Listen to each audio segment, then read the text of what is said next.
Maidu, Miwok, and Nisenan people in the modern city of Sacramento. We know that they are still actively working to stabilize their livelihoods and preserve their way of life. We equally honor the groups who have experienced economic, environmental, and social disadvantages as a result of historical marginalization. And we recognize that we're meeting during a very challenging time. We recognize both the impact that this global pandemic has had and will have on marginalized communities, and we also recognize that the country is reeling from the loss of yet more Black lives at the hands of the police. So our work here today supports Indigenous and community voices as we work together to provide clean, safe, affordable water to all Californians. All right, so I'm gonna go over the meeting guidelines next. Let's see. Okay, so we wanna thank each of you for finding a way to join us virtually today. We know it's early. And we thank you for your patience and understanding as we move to a 100% virtual meeting space so that we can adapt to the current public health concerns.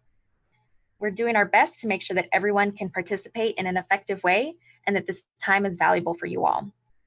So some guidelines for today's meeting. Number one, please mute yourself when you're not speaking. Please take breaks as you need them. And to please use your participation packet for advisory group members. Your packet was emailed and mailed to you and contains all of today's meeting materials, including the agenda, technical support information, and breakout instructions. And for any technical assistance and language support assistance during this meeting, feel free to email safer@waterboards.ca.gov.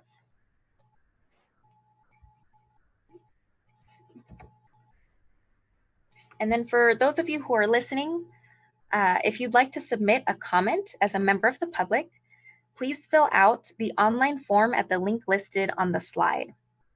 If you cannot access the form for whatever reason, please email your name, your affiliation, the last 3 digits of your phone number, and your comment topic with the subject as AGM for public comment to safer@waterboards.ca.gov and wait for your name to be called during the public comment section.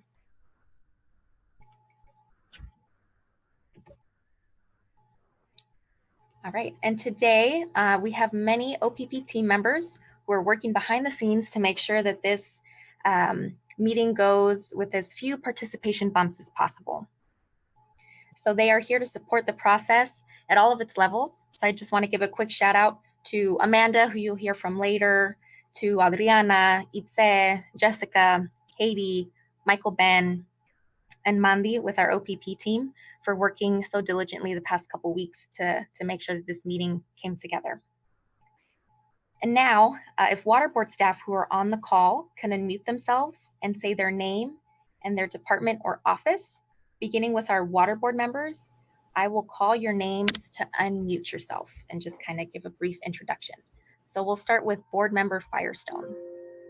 Hi, this is Laurel Firestone. I'm excited to be here and listen to the advisory group. All right, great. Thank you, board member Firestone. Next, I believe we have Andrew on the line. Hi, this is Andrew Ossenfolks with the Division of Drinking Water. Awesome. Let's see, Joe. Hi, good morning, everybody. Joe Karkowski with the Division of Financial Assistance. Great. And is Jasmine on the line? Good morning, everyone. Jasmine Oaxaca with the Division of Financial Assistance. Great, good morning. Michelle, I believe you're on the line. Good morning. This is Michelle Frederick with the Division of Drinking Water. Thanks. Great, thank you. Julia, are you on the line? Hi, this is Julia Dick with the Office of Chief Counsel. Great, good morning. Do we have Anne on the line? I don't think No, she's not joining today. Okay, just checking. Jeffrey?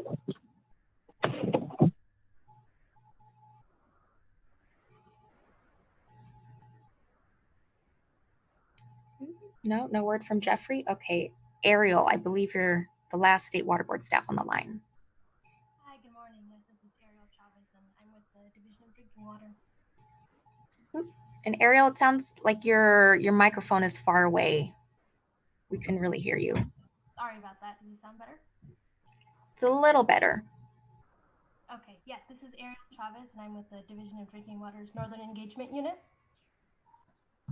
All right, great. Good morning, Ariel. Did I miss anyone else from the State Water Board who's here joining us on our call this morning? Yes, this is Jeffrey Albrecht. I'm with the Needs Analysis Unit. Sorry, I missed my earlier call. No worries. Good morning, Jeffrey. Good morning. All right, well, thank you all so much. And now we'd like to hear from our meeting participants. So when I call your name, if you could unmute yourself and spend about 15 seconds sharing your name, where you're calling from today, and a sentence describing your initial reaction to the fund expenditure plan. So for those of you who are calling in this morning, the mute button is on the left corner. I'm sorry, if you're calling in this morning by phone, you can press *6 to unmute yourself. And if you are calling in using a tablet, a smartphone, or a computer, the mute button should be on the left corner of your screen. So we have a lot to get through today. So here's an example of how fast this should go. So my name is Itzel. I'm calling from my rather warm apartment in Sacramento. And my initial feedback to the FEP was that it was a large document, but I think it reflected a lot of thought, time, feedback, and work that's been happening over the past couple months to put that document together. All right, so when I call your name, please introduce yourself and answer the questions on the screen. So we'll start with Dawn White. Dawn, if you can unmute yourself. And okay. There we go. Yeah, very good. Thank you. Good morning. I'm Dawn White with Golden State Water Company. I am calling in from Lake Havasu City, Arizona, where we are awaiting the birth of our second granddaughter.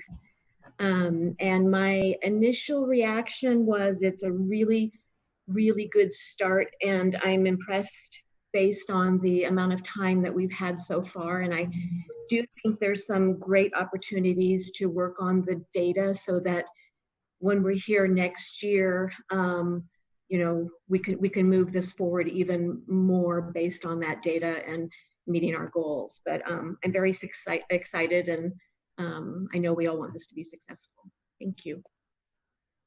Great, thank you, Dawn, and congratulations. Thank you. All right, next, we'll try hearing from Isabel, who is on our Spanish line.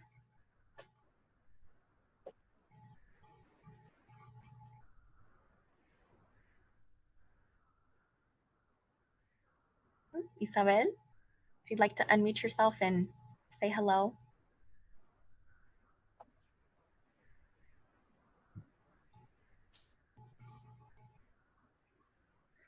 I was on the line with Isabel earlier, and I do know that she's getting through it, just she might be having some audio issues. I'll reach back out to her. Okay, great. Thank you, Itza. We'll check back in with Isabel. All right. So next, Jessie, if you could unmute yourself and share. Good morning. This is Jessie Snyder. I'm calling in from home in Visalia. And, you know, my initial reaction to the fund expenditure plan is that I'm relieved to see all the different funding sources sort of pulled together in one place. It really is a helpful thing to see. And yeah, it seems like a good document with lots of thought in it. And I'm super excited to discuss it today.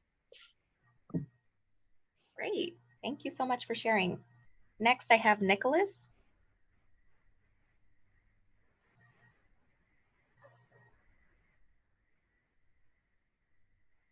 And he may not have joined us yet. So I'll move on next to Elena, if you want to unmute yourself and share.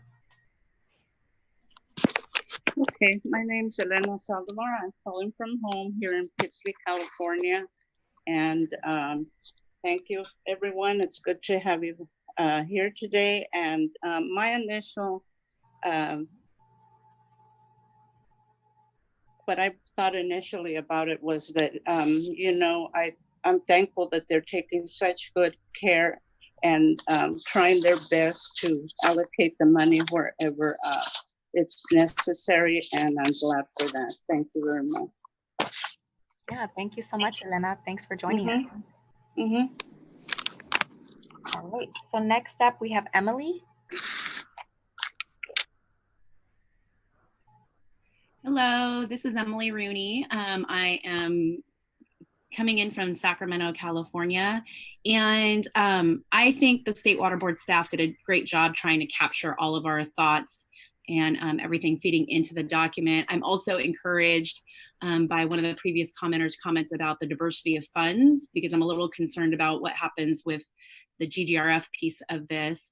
And I also want to thank the State Board staff on your availability to us. When we have questions, you guys have been available, and for me, I have a lot of questions still around process and that sort of thing. So thank you for that.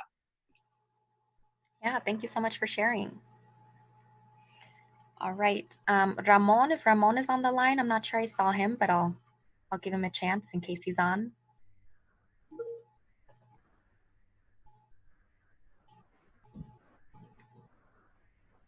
Let's see. All right, I think Ramon has yet to join us, so I'll move on next to Katie. Katie, if you'd like to unmute yourself and share. Hi, it's Katie Porter, representing California Urban Water Agencies. I'm calling in from Los Angeles. And my initial reaction to the plan was that, like others have said, I thought State Board staff did a great job of balancing a lot of the comments that they've heard, and particularly very encouraged to see the emphasis on long-term sustainability really placed throughout the document, and making sure that any interim projects are going to also lead towards the longer-term goals. Also appreciated having a window into the short and long-term goals as well, even though I know that there's still work being done on them. Awesome, thank you, Katie. All right, next we'll move on to Camille. Hi, this is Camille Penu. I'm calling in from home in Irvine. I just want to echo what others have said. I thought this draft was a really good start. I was very pleased to see the thoughtfulness that staff put into it and the thoroughness in trying to integrate our feedback and balance it. I think there's still some tweaking to do, but overall I was quite pleased, and I really appreciate all the hard work that staff has put in to put this together. Great, thank you, Camille, for sharing. Next, I'm going to move on to Maria, who I think is also on the line with Benjamin. Maria, if you'd like to unmute yourself. This is Maria Oliveira from Tullyville. Great. And Maria, where are you calling from today? From Exeter. From Exeter. Okay. And if you want to share maybe a sentence or so of what your initial reaction was to the fund expenditure plan. Well, it's a good idea, and we at least get help to get drinking water, because our water now is so bad. Coming out like brown, like bubbles, like it's horrible. So at least we get that drinking water you guys pay for.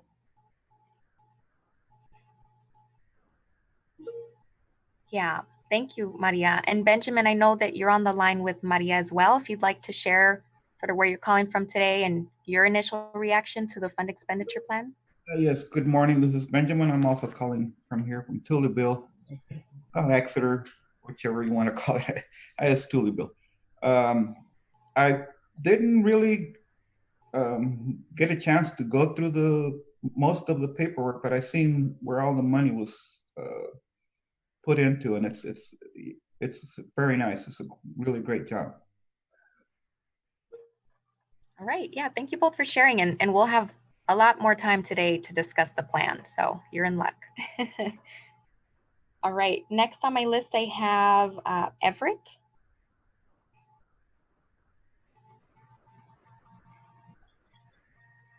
Yeah, my name's Everett McGee. I'm in Bakersfield, California at my house.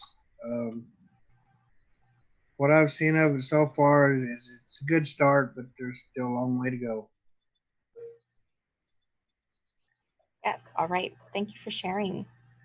Next, we have Don James.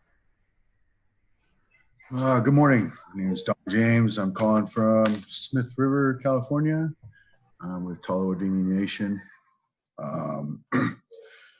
My reaction is it is a good start. As always, these things are pretty wide functioning and pretty broad. It's pretty hard to get them nailed down to specifics, but it looks like we're doing it. The Drinking Water Board's listening. I hope it continues. All right, yeah, thank you, Don, for sharing that. Next, I have Lucy. Lucy, if you'd like to unmute yourself.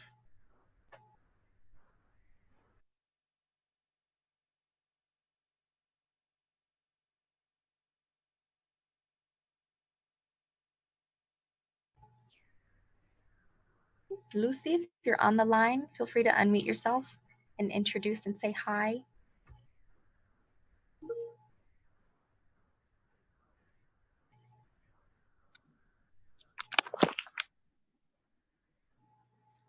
All right, so it looks like there might be some technical difficulties on their end. So I will move on next to Castulo.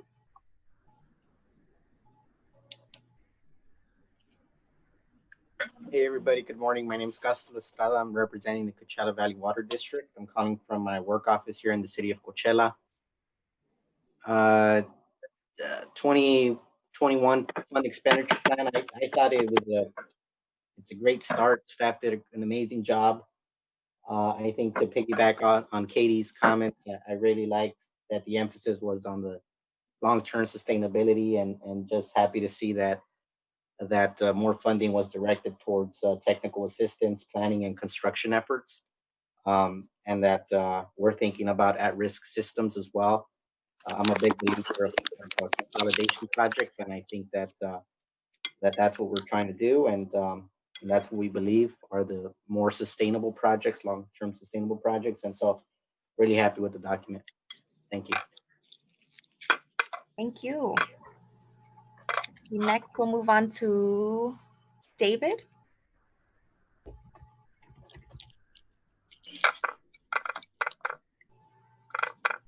Yeah, this is David Corey. I'm calling from Dos Palos, California, in the west side of San Joaquin Valley.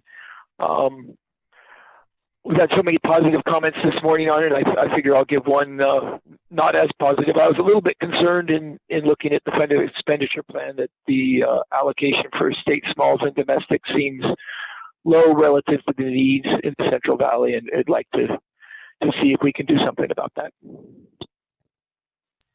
All right, yeah, thank you for sharing, David.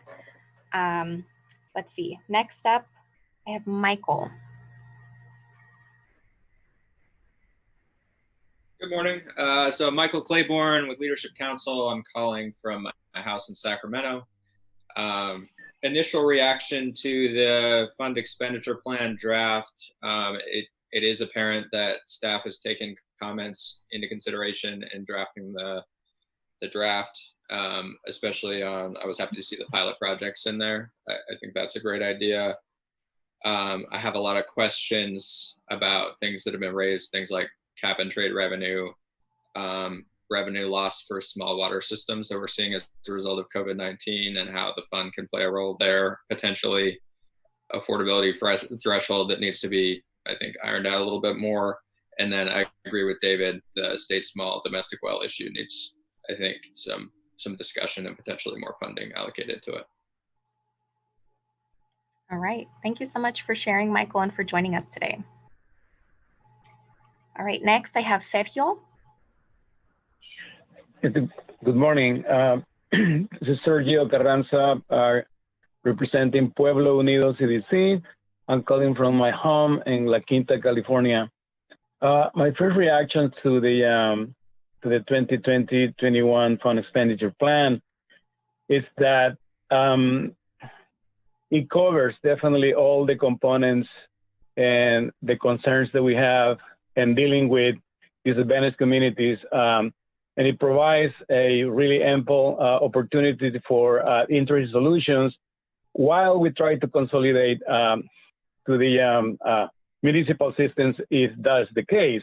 However, I think that the key will be that I always question myself is that how can we test these expenditure plans? Because I am more concerned about the agility and how quick we can deploy this funding when it comes to interim solutions on emergencies, or even to improve the completion of planning and construction, processes.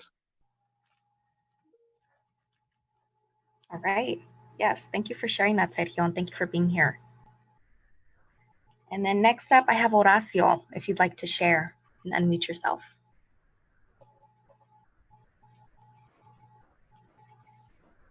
Can you hear me? Yes, I can hear you.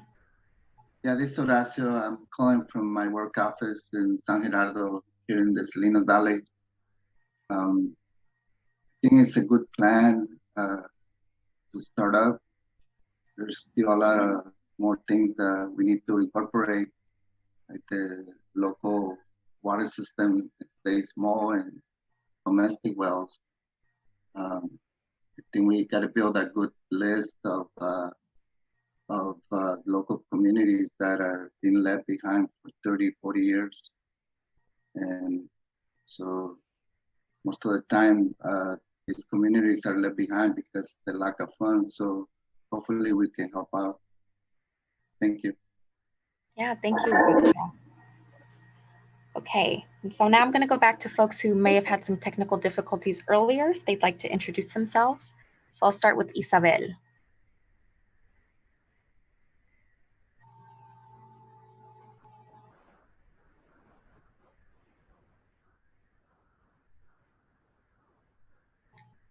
Isabel, if you're on the line and you want to introduce yourself.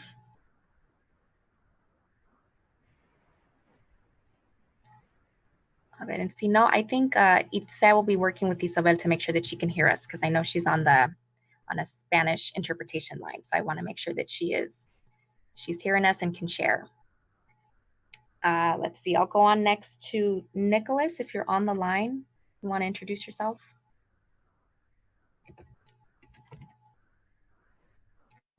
See, I don't see Nicholas. So I will move on next to Lucy, if you'd like to share. Yes, can you hear me? Yes, I can hear you. Okay, good morning. My name is Lucy and I'm calling from my home here in West Goshen. And my initial reaction for this funding, expenditure funding, is that I am very happy to be able to be part of this. And I really want to appreciate Community Water Center for letting me use their computer, their laptop, and their internet, because like in our community, we are struggling because we don't have no internet service.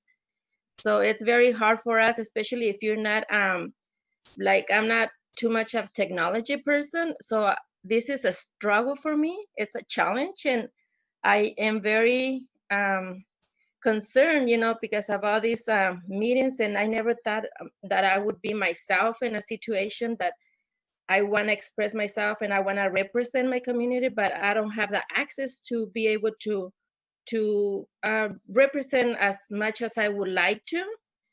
So internet, it's like a big issue for us here in our communities. And this is something that we should look into, see how we could help like people like me that I wanna be able to be responsible, because this is a commitment that I have with you guys and with our communities, because I want to make sure that we get represented. But like I said, it's a struggle for us because we don't have the services here that we need to, so we could be able to represent that way we would like to. And I'm going to share a little bit about Horacio and Michael mentioned about the private wells, and I see the challenges that our communities have. And still, we need to focus a lot more in the future to be able to have access services to these private well or domestic wells. And thank you, the State Water Board and all of you guys, because this has been a lot of information, and it's been a lot of help for us to understand how the process works and trying to have a better solution for everybody. So I really want to thank everybody. Thank you. Yeah, thank you so much, Lucy. Thank you for bringing up those important points. All right, and I've been told that Isabel can hear us, but as of now, she cannot speak on this channel yet. So hopefully we'll get that worked out. But hey, I guess it wouldn't be a Zoom call without some technical difficulties. So sorry about that, folks. We're working through that. And I just want to thank you all again for practicing with us, practicing muting and unmuting. I know I heard that for some of you, technology maybe is not your strong suit or you haven't had access to technology. So I really appreciate you all hopping on the call this morning and sharing with us and being so willing to share on this call. So I'm just reminded that it's important for us to have so many voices and perspectives involved in the SAFER program. So as I was hearing you all introduce yourself, even though we were all reading over the same document, the FEP, I think we all had different takeaways. And that's something that is really valuable in this process because what we're dealing with is such a complex issue. And you all are such passionate and motivated folks who really care about ensuring that all Californians have clean, safe, affordable drinking water. So I just want to express our gratitude for each of you being here today, for showing up, and for being present. So now, now that we're through with the introductions, I would like to hand the mic over to my OPP colleague, Amanda Ford. So Amanda, the mic is yours. Thank you, Itzel. Thank you all for introducing yourselves and for your very thoughtful comments on the FEP. We'll be able to talk more about that in a little bit. But just really quickly, we just wanted to give a quick overview and some SAFER updates. So the first thing that we just wanted to do was go over the goals of the meeting. Next slide. I hate to say that, but I don't have control on the screen. Yeah, we don't need to see my name on there. So the meeting goals are very simple today. We just wanted to share updates on SAFER program and timeline, which we're going to be doing right now. And then after that, we're going to go into breakout groups and discuss the fund expenditure plan for the 2021 year. And then we'll get feedback from the advisory group members. In your breakout groups, you will have State Water Board staff that'll be there along with OPP staff to answer questions and just to help that discussion go. And then after that, we'll be having a public comment section. I do want to just note here that if you are a public commenter, you will not be admitted into the Zoom meeting until it is time for you to publicly comment. I know we do have some folks in the waiting room right now, so if you're there waiting as a public commenter, we'll let you in later when it's that time. So just for the next slide, we will go over some of the updates that we have for SAFER. So please go check out our SAFER website. It's in version 2.0 right now. We are continually improving it. We are still working on getting other resources up there, but we do have this new version out for you. And you can go into these different boxes and find information on different programs, which we're going to be working on linking more resources to and building those pages out. The ones that we use most frequently in our office and with the community are the SAFER Advisory Group box and the resources and links. And in those two boxes, you can find a lot about the upcoming meetings and the documents and information about the SAFER Advisory Group.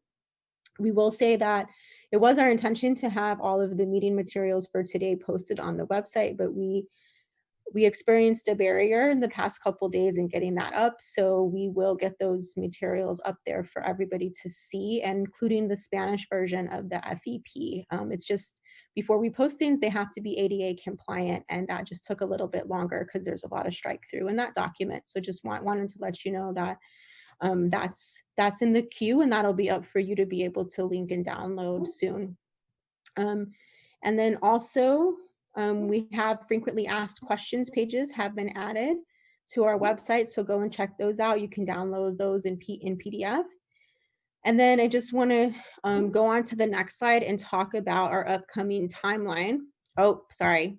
Yeah, we'll jump to the timeline. So here's our upcoming timeline, basically through the summer, getting us into the first part of fall. So in June, you see where we are now with this meeting. And then we'll have a question and answer session this afternoon from 2 to 4, and that's open to the public. So hopefully you can join that. And the 16th of this month is the end of public comment period for the FEP. So hopefully you're able to get some comments in there. In July, on the board meeting on the 7th, the board will consider the adoption of the plan. So your public comments, all of the comments and discussion in this meeting today will be submitted to the board in notes, as well as the comments that you all are submitting, and they'll consider adopting that plan on the 7th. We do have risk assessment webinars planned for the end of July. Those dates are tentative right now, and we'll let you guys know when those come out via a public notice, and they'll be going out through the SAFER email lists.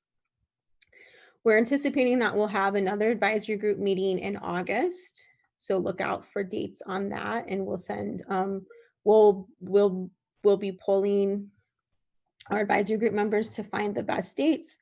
I know that the summer is sometimes hard to meet because of summer plans, but with COVID-19, I'm not sure who's going where anymore. So we'll see if we can find a good date for everybody. And moving into September, we'll be giving a board update on SAFER. And then also please be expecting that advisory group member applications will be released in September, and along with the requirements and everything for that.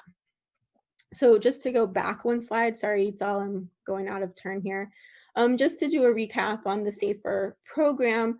So just to show you here that for us to remember that SAFER, the Safe and Affordable Fund for Equity and Resilience, was coming out of SB 200, but it's also coming out of a history of state water bills in California, and community groups working with state water boards. So we want to recognize the history there, and really how important and great it is to have this program now. And then there's just some reminders on the difference between the fund expenditure policy and the fund expenditure plan, which is where we are now. So you can check those out. And then we're going to be moving on now to inviting DFA. Jasmine Oaxaca is going to give an update on some pieces from the FEP. So Jasmine, it's all yours.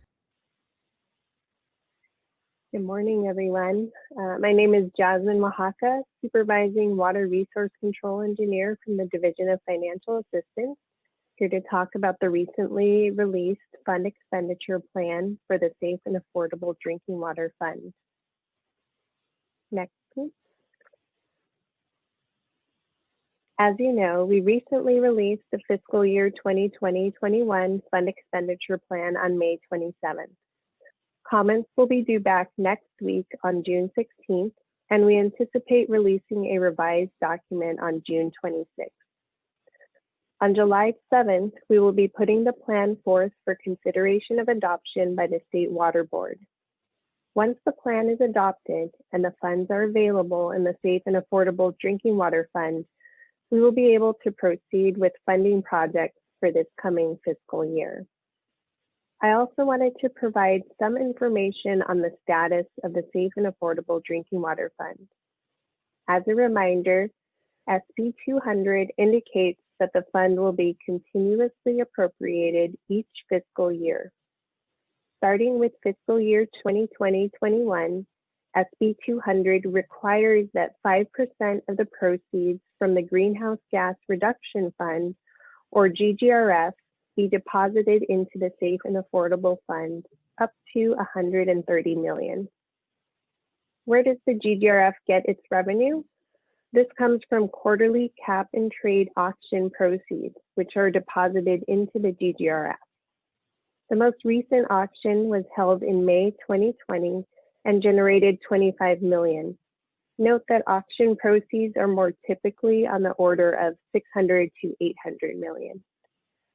While the May auction does not impact the Safe and Affordable funds for fiscal year 2019-20 that we have already encumbered, it may signal an expected decrease in the monies available to be deposited into the Safe and Affordable Fund in the near term. The next quarterly auction will occur in August, and any transfer from the GGRF to the Safe and Affordable Fund would occur in September. Next. Just a reminder that while SB 200 established the Safe and Affordable Drinking Water Fund, for which we have developed a policy and fund expenditure plan, this fund is just one part of the larger SAFER program. This is a snapshot estimate of funds available to achieve the SAFER program goals for the coming fiscal year for drinking water projects, totaling about $500 million. This comes from the Safe and Affordable Drinking Water Fund, plus other complementary funding available for drinking water projects as shown here. The $117 million of safe and affordable funds represent the maximum funds available for local assistance, since around $13 million will be used to support staff costs. The $183 million combined of general fund allocations and bond funds represent the remaining funding available from those sources. The state revolving fund principal forgiveness or non-repayable loans portion represents remaining funds from prior year US EPA capitalization grants and anticipated funding for fiscal year 2020-21. We receive these capitalization grants annually. Again, this is an estimate of funds that are available to us this next fiscal year, 2020-21, to go towards drinking water projects, both capital and non-capital, in small disadvantaged communities, approximately $496 million. Once completed in spring 2020-21, the Division of Drinking Water and UCLA Needs Assessment will provide the initial estimate of overall capital demand, as well as estimates for interim solutions, state smalls, and domestic wells. Staff are proposing the following as the top priorities for the plan. Address emergency or any urgent funding needs where other emergency funds are not available, and where a critical water shortage or outage could occur without support from the fund. Consistent with a policy, we do not expect the fund to be used extensively for this purpose. However, we expect the fund to be used primarily to address the following priority areas. Address community and school water systems out of compliance with primary health standards. Accelerate consolidations for systems out of compliance and at risk, and provide interim solutions for state smalls and domestic wells with source water above a primary maximum contaminant level, and initiate efforts for long-term solutions. Note that complementary funding that I discussed previously, part of the larger SAFER program, especially the funds available for capital projects, will also generally align with these priorities. These proposed fund priorities will be part of the breakout group discussions today.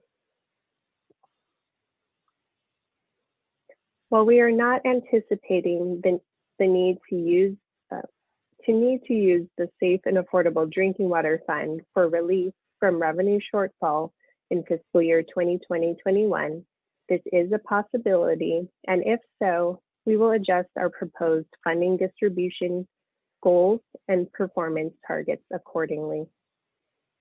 As of now, as we continue to anticipate $130 million for the Safe and Affordable Drinking Water Fund, we are proposing $19 million for interim solutions and emergencies, $30 million in technical assistance, 0 to fund administrators. Note that we still have funds available to use from AB 72 to fund administrators, $6 million for planning, $10 million for direct O&M support to support consolidations, and $49 million for construction, for a total of $114 million. The remaining funds will be going towards pilot projects and staff costs to total $130 million. Staff have proposed that to the extent that less than $130 million is transferred, priority will be given to fully funding staff costs. All other targets will be proportionally reduced to ensure target expenditures do not exceed the total funding available. This proposed funding distribution will be part of the breakout group discussions today. The fund expenditure plan also includes 2 funding solution lists, one for systems out of compliance and one for at-risk systems. Based on comments received from the last advisory group meeting and the board workshop in May, we made a few changes to these lists. Some formatting changes for document accessibility purposes, and the addition of information on system size and disadvantaged community status. As we make our revisions following the end of the public comment period, we will be revisiting and checking all tables and appendices. As we get results from the needs assessment next year's fund expenditure plan will have improved information on systems considered to be at risk of failure and provide safe drinking water, as well as improved information on systems that are considered to not be meeting the affordability threshold. I also wanted to note as a reminder that the order of the list does not indicate a priority order for funding. Being on the list does not guarantee project funding, and systems that are not on the list can still qualify for funding. The priorities described in the plan and the eligibility criteria will be used to determine whether or not a project gets funding. The fund expenditure plan also outlines 3 primary focus areas for program goals. These are prioritizing funds for public health benefits, responsible management, and ensuring the timely and expeditious use of funds. Each focus area has both short-term and long-term goals identified in the plan. There are also 8 categories of performance metrics that were identified in the policy, with some specific numeric targets mentioned in the plan. This is a list of the 8 categories of performance metrics. We currently have information on the first 4 categories that we've already been tracking, and we will be starting to track and evaluate the last 4 categories as we continue to implement the program. Performance metrics will also be part of the breakout group discussions today.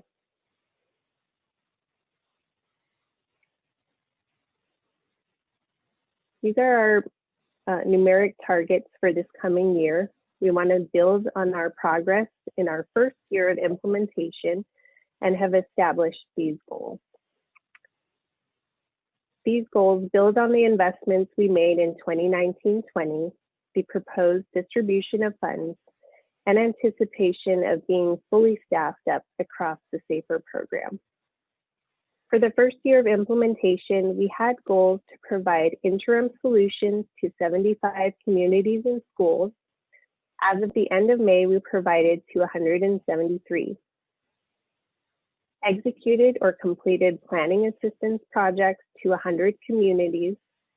72 were completed as of the end of May, and completed long-term solutions to 75 communities. 62 were completed as of the end of May. So for fiscal year 2020-21, we are setting higher goals of interim solutions to 150 communities and schools, planning assistance to 150 communities, and completed long-term solutions to 100 communities.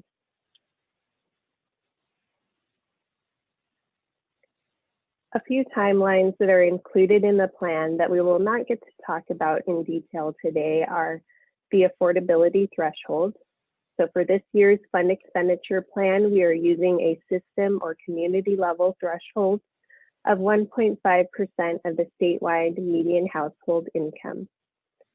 Through the statewide needs assessment and future workshops with stakeholders, the Division of Drinking Water team will be exploring this further.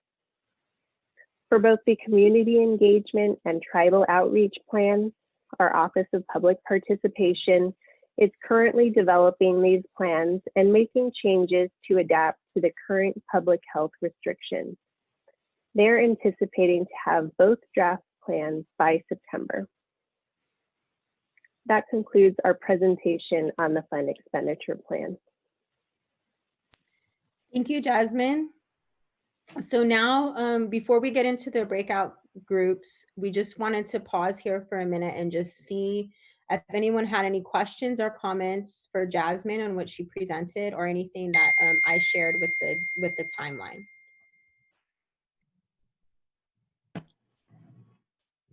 This is Katie Porter. I did have a question about the GGRF funding. I know you gave information regarding what the May auction generated and that there's another one in August, a fund transfer to occur in September. And so I'm wondering that the 5%, what is that based on? Is there some amount that's already been generated prior to the May auctions that give us at least a window on what that funding could look like pending what happens in August? Hi, I'll go ahead and take that one, Jasmine. Hi, Katie. Yeah, so, and just so everybody knows, we're just learning all of this because we haven't at the State Water Board gotten any GGRF funding before. So our best understanding now, the way this will work and the way the May revise was put forward is that we won't know what our portion is until after that auction in August. And there are, from what I understand, there are a number of items that kind of come off at the top before they would even get to distributing the funds for, there are like 4 priority programs that were identified in the governor's budget. Again, all that's under negotiation right now, so we don't know how that's gonna turn out. So there's really a lot of uncertainty. So to the extent that, you know, all of our funding is gonna come from the GGRF, you know, we won't know until after that auction exactly how much money is deposited into the Safe and Affordable Drinking Water Fund.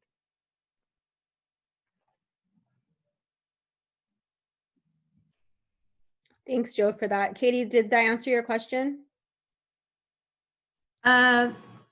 Partially. Like, yeah, I understand that there's still that uncertainty about August. I guess I'm still not clear whether we know how much has been generated in previous auctions prior to May, even though I know the formula is not quite set on where that 5% is, just so that we have like some sense of magnitude with that, of what it might be. Well, yeah, the previous auctions were $600 to $800 million per quarter. So, you know, Jasmine mentioned that, but that doesn't, those previous auctions aren't affecting what we're going to get after the August auction, right? So the way it's going forward, as we understand it, is the amount that is transferred from the GGRF into the Safe and Affordable Drinking Water Fund will be dependent on the results of the particular auction for that quarter. You know, so and I can't remember all of the dates, but I think it's like, you know, there's August and maybe November and February and then May again. So so we won't know until you know, after those auctions occur how much is deposited, and then the limits in the SB 200 apply, right? So it's 5% up to the $130 million. And because the previous auctions were, you know, the last whatever 3 years of auctions were $600 to $800 million, I don't think there's any anticipation that there would be any concern or problem with sufficient funds being transferred. But certainly, you know, that's not the case right now. Thank you. That was helpful. Joe, I guess that's what I was trying to get a sense of was as we're trying to figure out how much funding is going to go to this fiscal year for this fund, whether there was other quarterly opportunities or whether August was the last opportunity to put in money into the bucket. And then I heard you say February. I think you mentioned even months going into next year. So that's what I was trying to get a sense of, is when's our last chance to get some transfers for this to meet the budget for this next budget fiscal year 2021. Yeah, so yeah, thanks for the question. So as I understand it, the way, and again, this is the way the May revise was structured, and we won't really know until the budget is passed in terms of how this will, you know, the amount of funding that we may potentially have available. But the way the May revise is structured is that, you know, there are these, in the next fiscal year, there are these four auctions that will occur once a quarter. So each of those auctions will generate some amount of revenue. And then based on kind of the formulas that they use, there's a certain amount that's right off the top, and then they'll distribute to these other programs, including ours. So yeah, there will be those, you know, multiple steps. So, you know, could occur a number of different ways. If the auction was really robust, you know, we might get most of or a lot of our funding in the first quarter. If it's not, and, you know, the economy turns out to be bad and there's not a lot of demand for the carbon credits, you know, you may not see enough revenue generated until, you know, the end of the fiscal year. So yeah, that really affects what we can do with the Safe and Affordable Drinking Water Fund during the next year. It's all dependent on how much money we have and when that money shows up in the Safe and Affordable Drinking Water Fund. Thank you. You're welcome. Joe, Sergio here. If there is any possibility that we can at least for this fiscal year say, you know, to be safe, this is probably the most that we can allocate while we wait for the other, you know, allocation of funding being, you know, resolved. So if there is any minimal availability of funding that the water boards can announce, so that we can start, you know, or everyone can start applying for projects that definitely have either an emergency or at risk, so we can start actually showing the community that this funding has been deployed or are being deployed. Yeah, so that's a good question. We don't basically for the next fiscal year, we're not going to have any funds in the Safe and Affordable Drinking Water Fund until it shows up. So, and I don't know when that's going to be or how much that's going to be. Now, that being said, as you know, Jasmine outlined, we have a lot of other funding sources, right? Those other funding sources have many more restrictions than the Safe and Affordable Drinking Water Fund. So we're going to go, you know, gangbusters in getting those other funds out as best we can for projects. But again, there'll be limitations in terms of what we can do. You know, so some like, you know, interim replacement water is an example where we have limited funding sources. We have some general fund allocations that we've used. We did have our, you know, our cleanup and abatement account.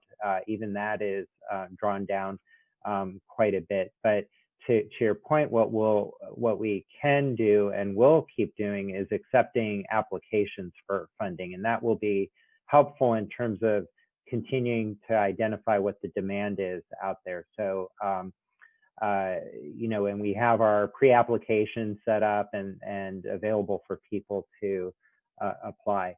And maybe before we take another question, I want to make sure that see if the facilitators want us to move to the breakouts or not. Otherwise, I'll just keep talking. Yeah, thanks, Joe, for checking in on that. We actually have time for one more question, and then we are going to take about a 60-second break so we can get our AV services logged into our breakout room. So one more question. I had one question. This is Michael. And sorry if this was answered somewhere in the expenditure plan or the presentation, but the funding solution lists, the two lists, if there's a project that's not on those lists, is there flexibility to add it before the next expenditure plan. Just trying to figure out how that works. Yeah, I do think Jasmine touched on this. So the solution lists are not funding lists. It's not the list of projects that we're going to fund. They're the list of projects where we have information. You know, there are projects in the queue. So probably a lot of those will end up being funded, but it's not any sort of you're on the list and you're guaranteed funding, you're off the list and, you know, too bad, wait till next year.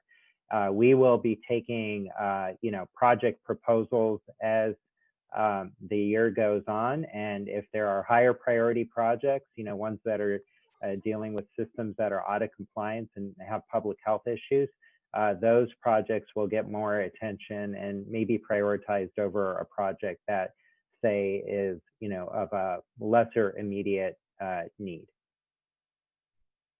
Great. That's what I thought. Appreciate the clarification, though. Sure, no problem. Okay, well, thank you for that. We're now gonna take, let's do, my clock says 9:57. Let's take a 3-minute break, go refill your favorite beverage, check on your kids, your pets, your plants, whatever you need to do, and we'll come back on at 10 a.m. And when you do come back on at 10 a.m., we will go right into the breakout session. So can you just advance that slide? I'm gonna change the time actually. Can you move, can you take that forward, Itzel? Yes, to the next slide after the breakout groups. Okay. Yeah. So when you all come back on, you're going to be in breakout groups. And just to let you know that you'll have a state water board member and OPP staff member in your breakout groups. And then we'll spend about 5 minutes going over instructions. In those groups, we'll have about 40 minutes to talk through three questions, and then we'll come back for 30 minutes. Itzel, can you go to the next slide? Oh, so that's question number 1, and then question number 2 and 3 were sent to you already. So when you come back, we'll go through the questions. It's okay. And you'll be in a breakout group. So enjoy your break now. It's 9:58. Let's come back at 10:01. And when you come back, you'll be with your groups. We'll see you in 3 minutes.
Are we still waiting for others to join our group?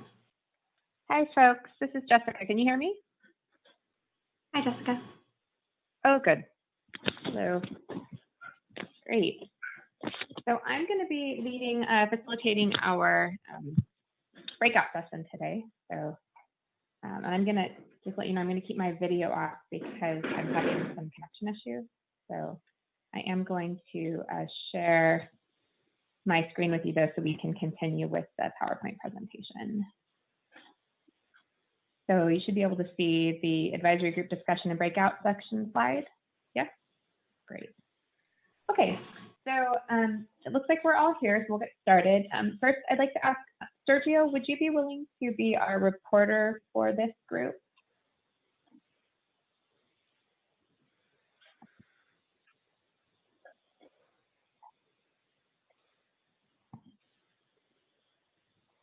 Can you hear Sergio, me? are you back on? Yeah, I can hear you now. I was mute, I'm sorry. Oh, that's okay. Sure, no problem. Great, okay, thanks Sergio. I believe Ariel is on and she's gonna be taking notes for us today. So when we get back into the main section, if you needed her assistance, she can also help you with those types of things. Perfect, So thank you. Good, great. So we have about 40 minutes to discuss the 3 questions that you were sent on this in advance of the meeting. We're going to try to do maybe about 10 minutes per question and then have some general discussion at the end of the small breakout before we go back to our bigger report and feedback. So if we go to the first question, oops, there we go. So if everyone could turn, if you have a printed copy of the fund expenditure plan, or if you have it up on your screen, if you could go to page 11.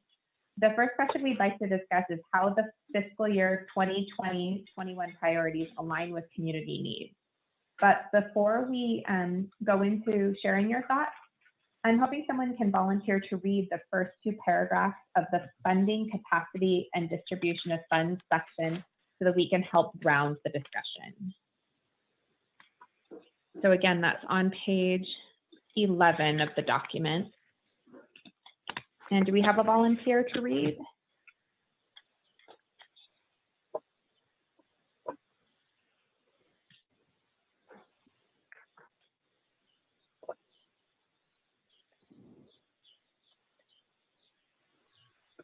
Jessica, you just want us to read the first 2 paragraphs of the... Yeah, I'd just like somebody to volunteer to read aloud to us just the first 2 paragraphs on the bottom of page 11, starting with DFA will manage the fund in concert. Sure, I can do that.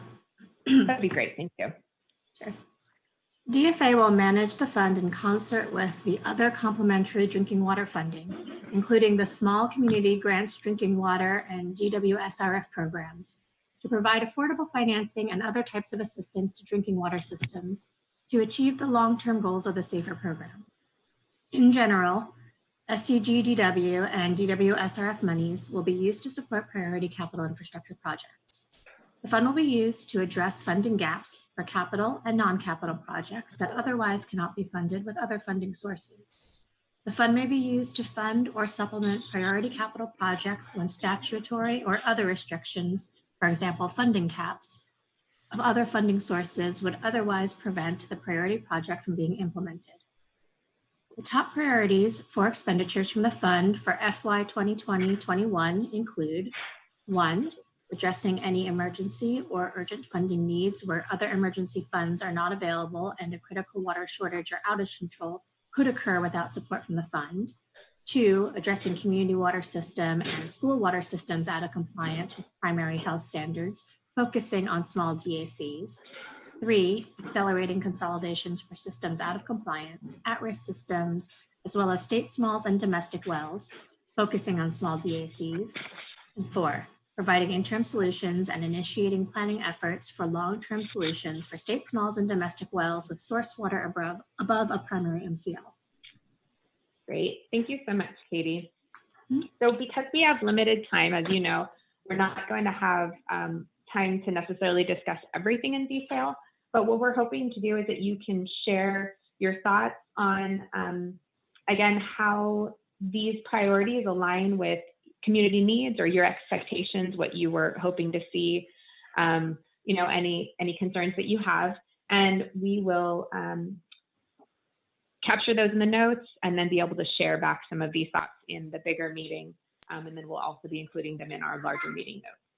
So again, the question is, how do the fiscal year 2020-21 priorities align with community needs? And do we have someone who'd like to begin? I have a clarification question first. Sure. Because I know that this plan is specifically for FY 2021. So are these priorities going to be sort of universal priorities no matter what the expenditure year is, or is this just the priorities for this year, this funding year? So Andrew, can you, Sure. you want to take that? Yeah, that would be just for this fiscal year, and then that can change, you know, with subsequent expenditure plans. Okay, thank you.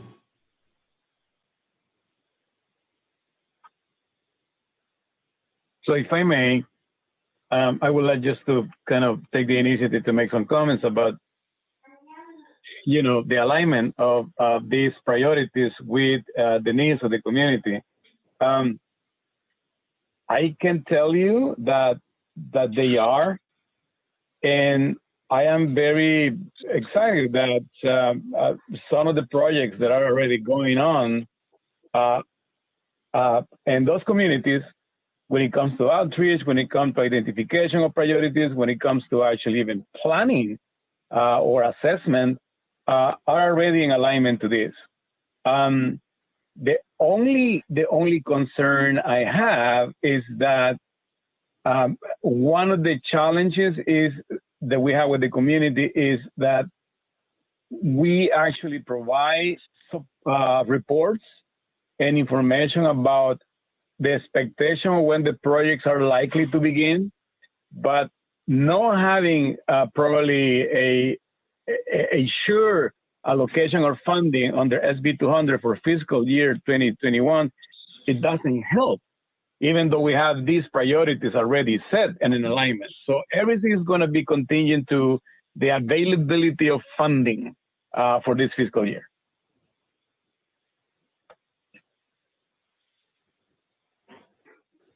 Thank you, Sergio. Does anyone else have thoughts on the priorities?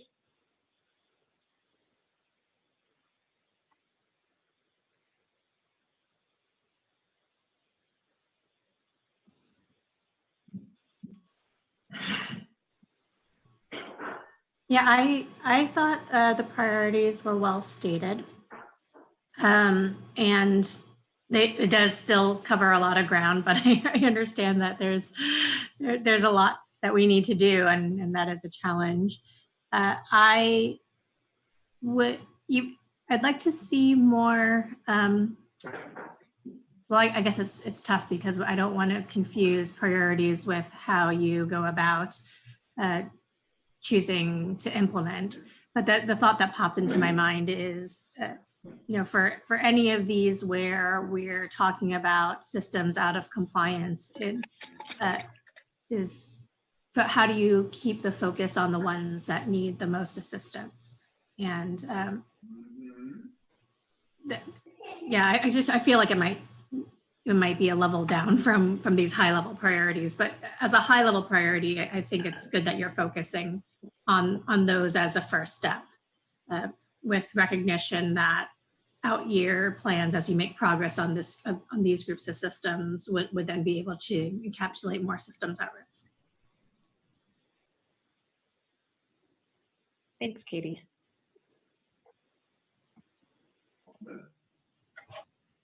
So Lucy or Everett, did either one of you want to comment on this section? Well, this is Everett. I agree with Sergio mostly. Addresses everything pretty well. Some of this consolidation stuff that I've been hearing, I don't agree with. But anyway, that's something that have to cross on down the road. So anyway, pretty much it's good as long as there's some funds there sooner or later, because most of the time funds are already been sent out, and so there's none available. So anyway, that's my feelings. Thank you, Everett. Lucy, did you want to, did you have any thoughts? Hi, this is Lucy. Yes, I am sorry. I don't know if I'm the only one having difficult, but I could hear only part of what the other people are saying. And I don't know if I'm the only one. I'm having difficult to capture the whole sentence. Yeah, you know what, Lucy, I haven't seen anything on my end, but I don't know. It could be an issue on yours. Are you hearing me now? So if yes, I could hear you. You can hear me? Okay. If you want to try, I mean, if you have any thoughts that you want to share, even if they happen to overlap with other folks you couldn't hear, that's fine if you want to. Yes, I would also like to mention about, like I've been saying about the domestic wells, because in our community, like we have a lot of people that do depend on domestic wells. And I see the difficult that the homes, and due to the COVID-19, I know that we had a lack of water in our communities, and I know my community is not the only one.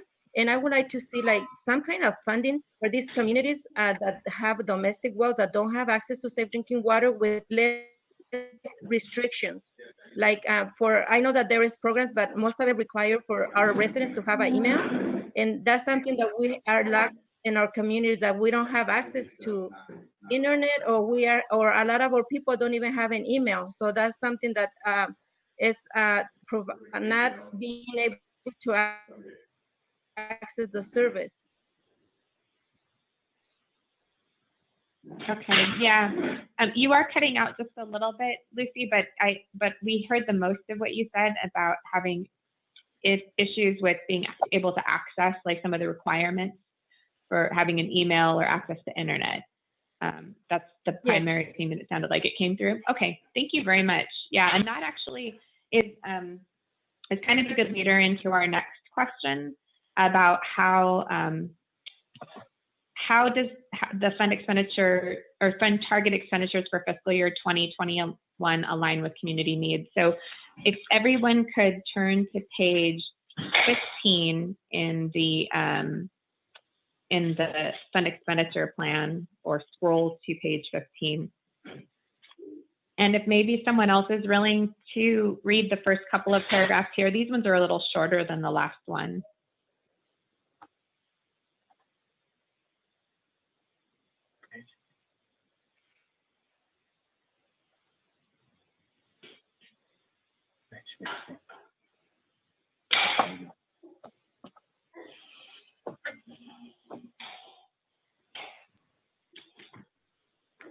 I don't mind reading if you need someone to read out loud. Well, I don't want to have it to always be my voice. Totally. So yeah, Katie, if you'd like to, that'd be great. You did a great job last time. So. Starting from the governor's, the target fund expenditures. Yes, please. Okay. The governor's May revision of the budget includes updated revenue projections for the GGRF, and projects up to $130 million may be available for transfer to the Safe and Affordable Drinking Water Fund.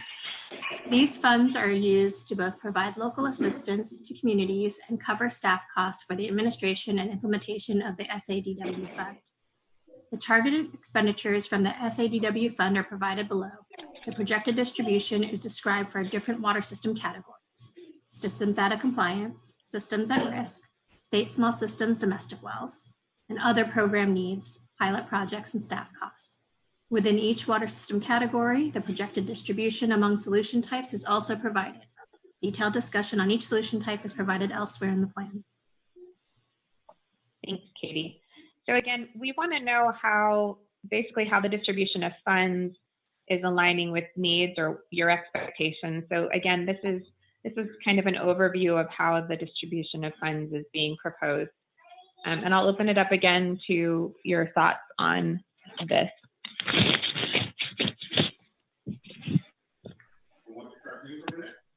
This is Katie. I can start. My general thought, what was challenging for me looking at this table is because this just encapsulates the 130 million for this fiscal year.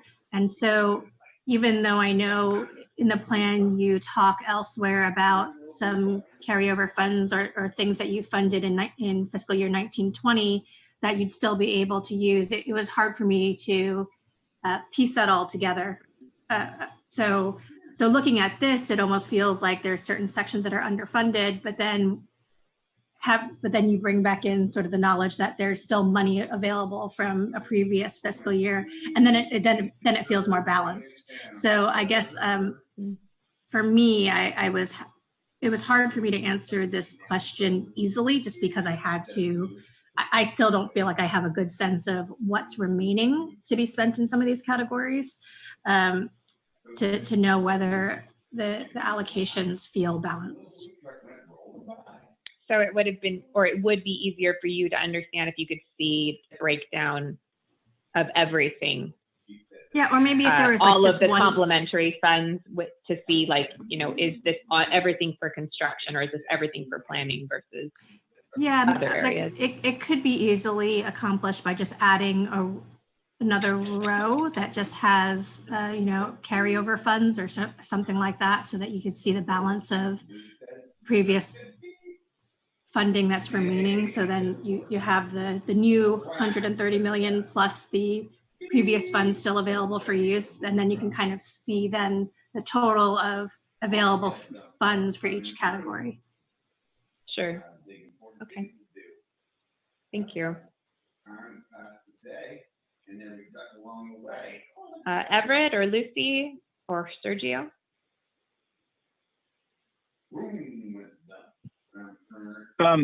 In my opinion, yeah, we know that the allocation definitely is based on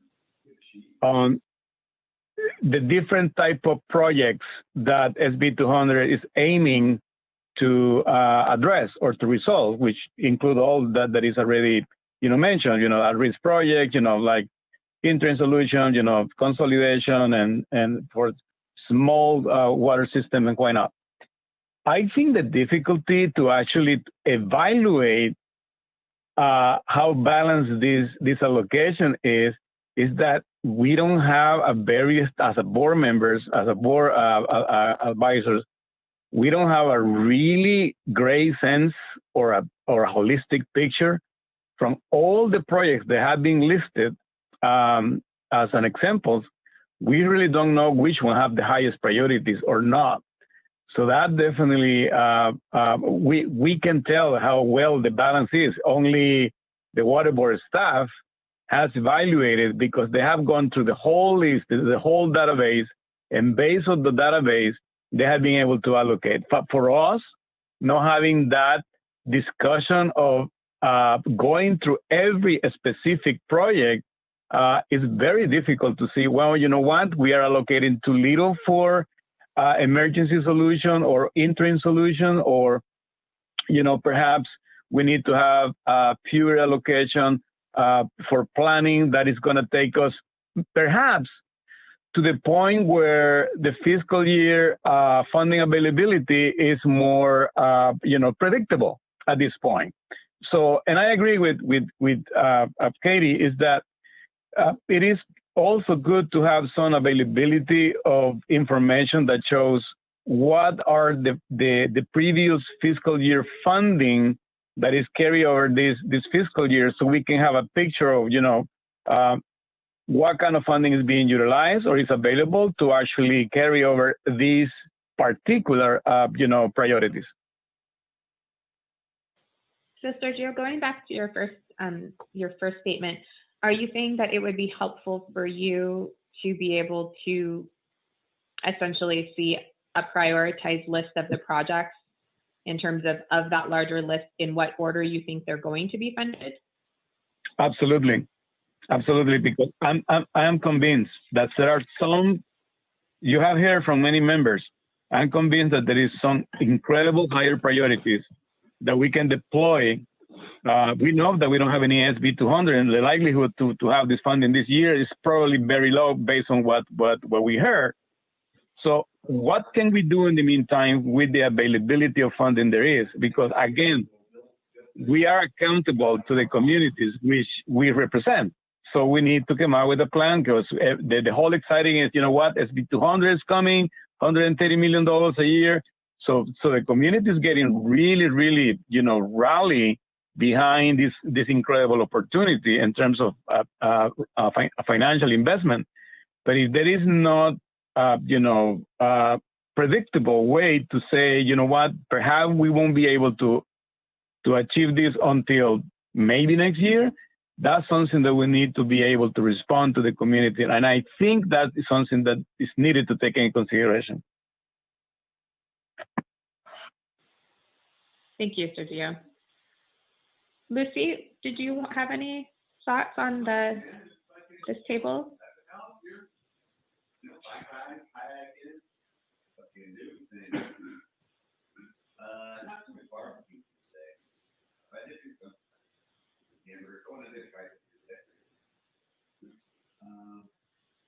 Hi, this is Lucy. Hi, Lucy. Okay, yes, I think that I would like to see more and for the future, like having a list of all domestic wells, that would really help to make sure that we bring that resource to all those people and really that are really in need. And that would really help out to have a list, like we have the list of the communities that are in not in compliance. So with a map, I think that would really definitely work with to be able to bring the help for everybody and make sure that we get the resource to the people that are in very disadvantaged. And I would also like to see how we could keep working with the State Water Board, not only on this time. I understand that there is a lot of work to do. And I think that it's possible to be able to do better the situation for a lot of our communities. So I'm really looking forward to be able to continue working and be able to bring access to our disadvantaged communities, because those are the ones that have been left behind for years. And I really would like to focus with our disadvantaged communities to be able to bring that resource. That's really helpful. Thank you, Lucy. And then Everett, did you have any thoughts on the specific, the funding distribution for 2021? This is just a broad estimate of different things, so these are all going to change anyway. So it's, the total seems to be fair, and just have to see where it goes from there.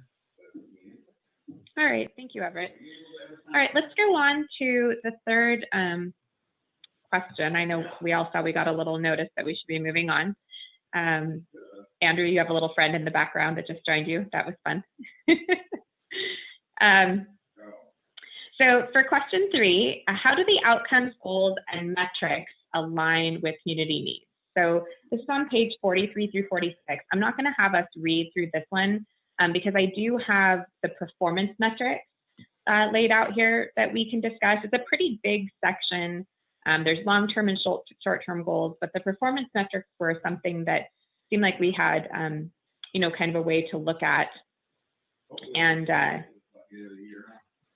so if we want to open this up to just some thoughts on, either the performance metrics we have listed here or some of the other outcomes and goals, we can also talk about that as well. So open this up to the group to discuss.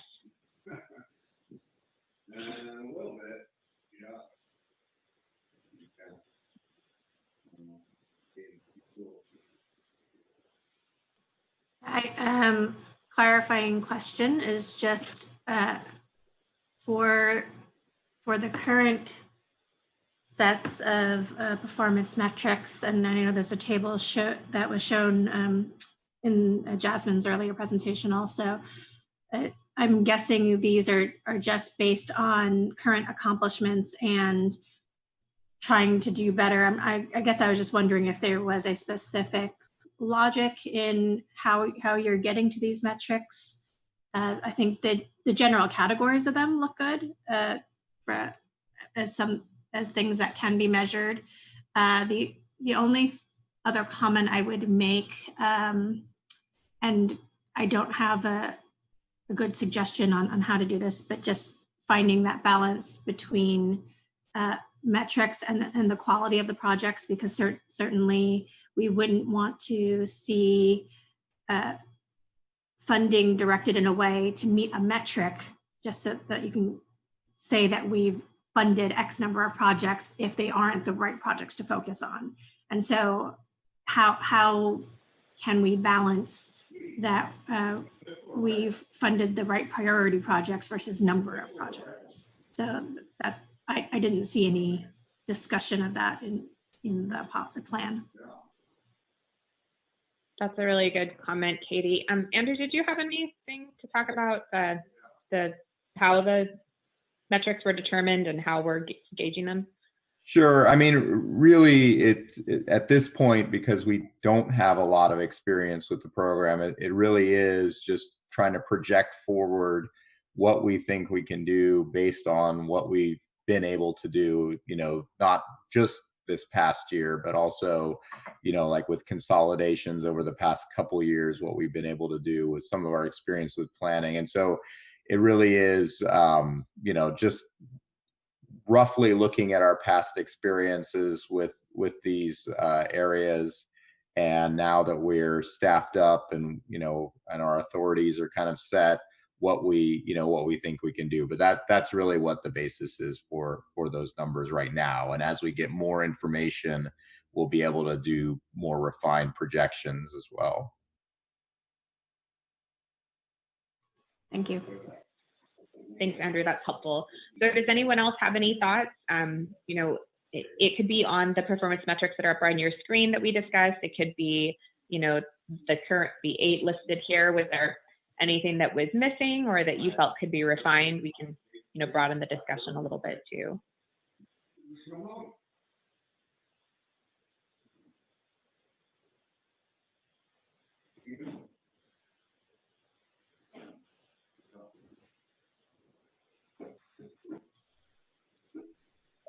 Perhaps when you get to the point of refining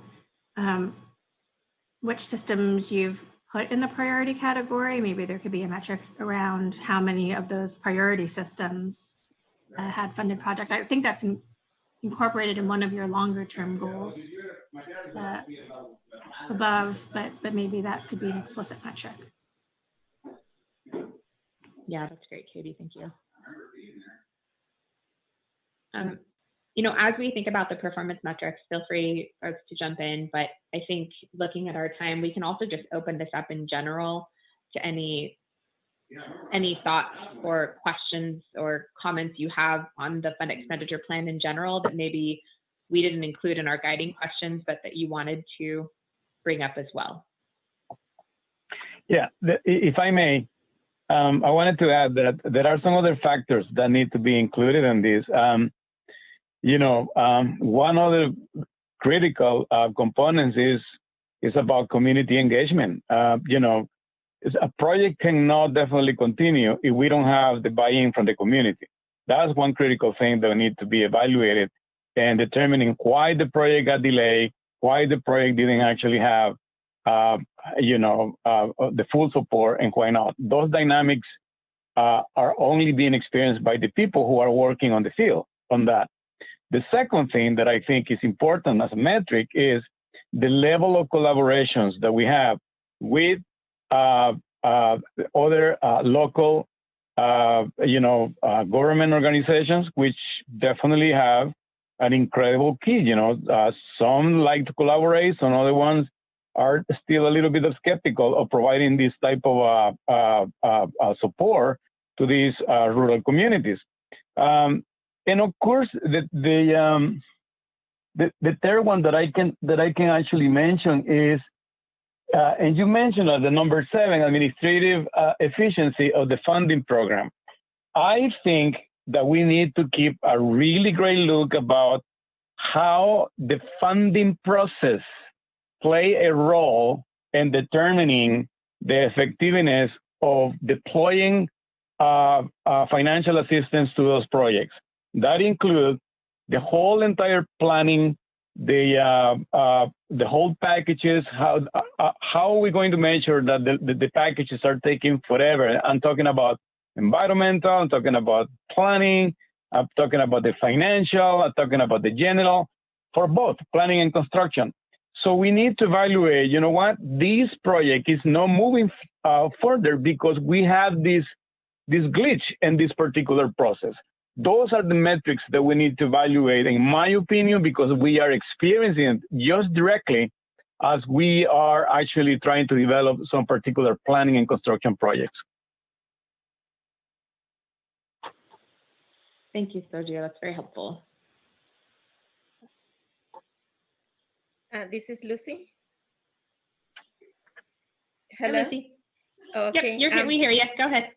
Okay, yeah, I think that I agree with the administrative efficiency in the funding program. That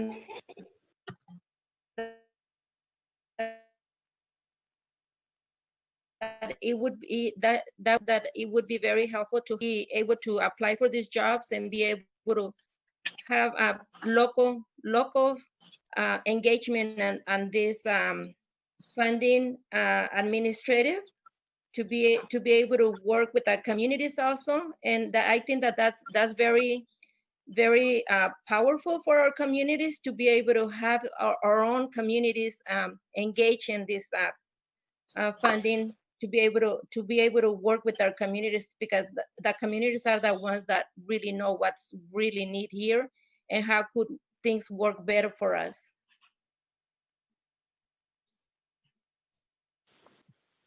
Thank you, Lucy.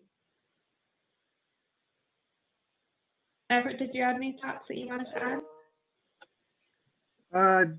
Pretty much I agree with Sergio on the community engagement. As long as they're getting water, they don't seem to care. One thing I might mention, you got the climate change adaptation. The valley's weather is going to be hot in the summer and mild in the winter and very little rain. So where's the change? It's the same as it's always been. Anyway, you might not even consider that a whole lot. That's just my thoughts. Thanks, Everett.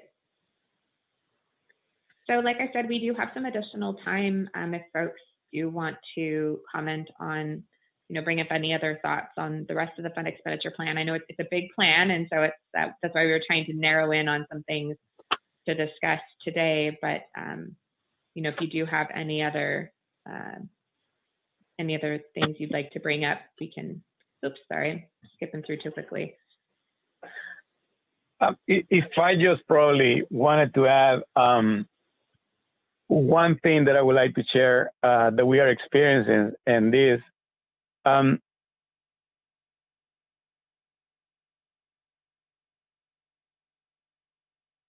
Want to offer you drinking water so you guys can consolidate.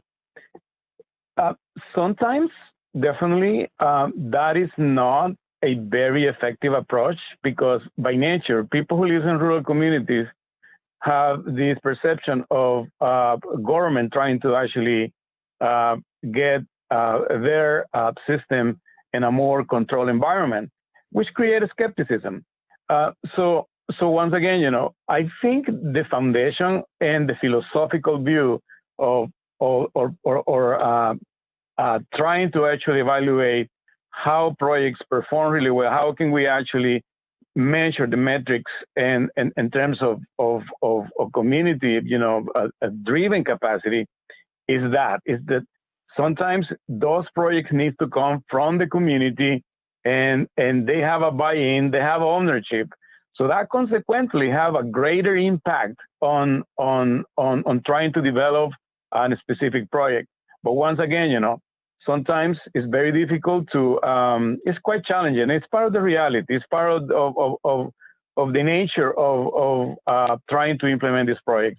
The ability to negotiate with both the community and the government sector to come out with a viable solution to provide those required drinking water resources is always what we have experienced so far, one of the key components to make this project successful.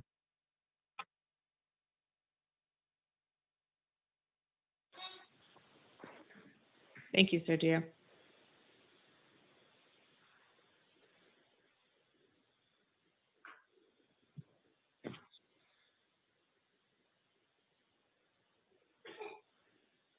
So is there, kind of looking at the bigger fund expenditure plan, was there anything that was surprising to anyone, or thinking about current and future needs, was there anything that you felt was missing at this point, or that you needed further clarification on that we can take some time to do right now?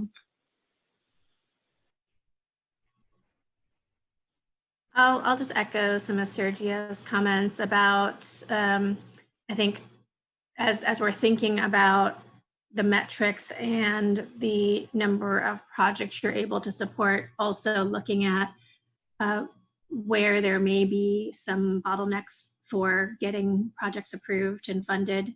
And I know that DFA is working on some of those issues that Sergio mentioned, and I think there's also some discussion of that in the plan. But I think some further attention to how to better direct technical assistance in some of those areas is needed. And then I think some of my colleagues in their introductions also stated that I think there's still a lot of work to be done on the affordability threshold, which will have a big impact on some of these decisions as well. And I know that there is a timeline for working with the advisory group. So I just would like to encourage that the discussion be more than a comment section, and really sort of if it could be more of a back and forth working session in some way where we can have some real-time brainstorming and feedback, as opposed to just here are a couple of thoughts on the affordability threshold. What do you think? I'd really like to see that be a little more of a dynamic discussion.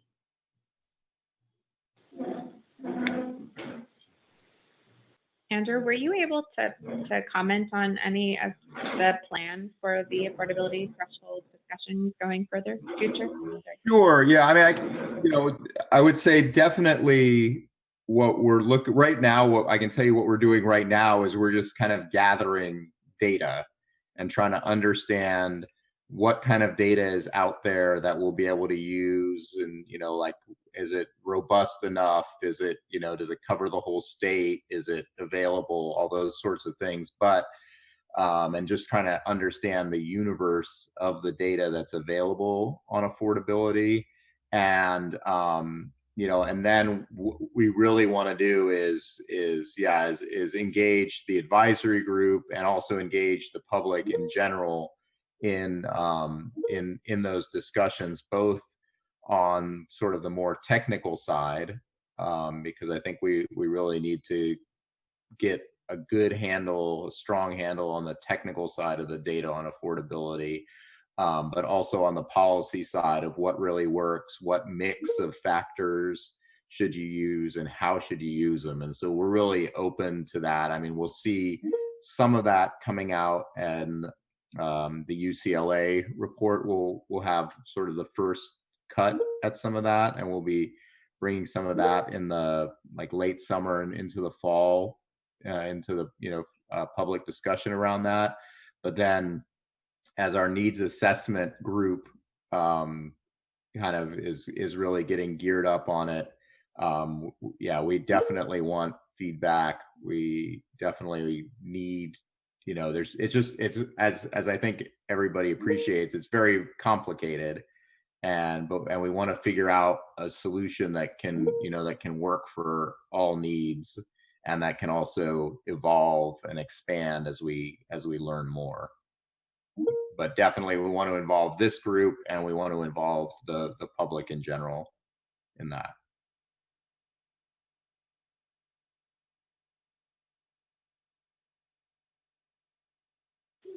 Great, thanks, Andrew. So I think everyone's seen the message that we have about 10 minutes left. We have quite some time to talk about other bits and pieces that people would like to bring up. So Lucy or Everett, did you have any other things you wanted to discuss? Sorry, I've got a crying baby in the background. I apologize.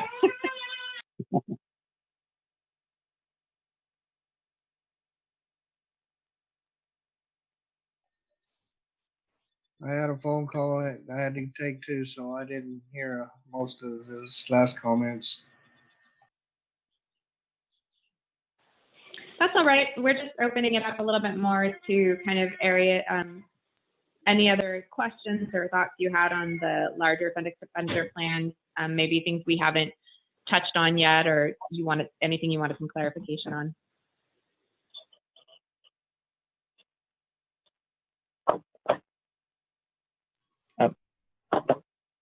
If I may, this is Sergio.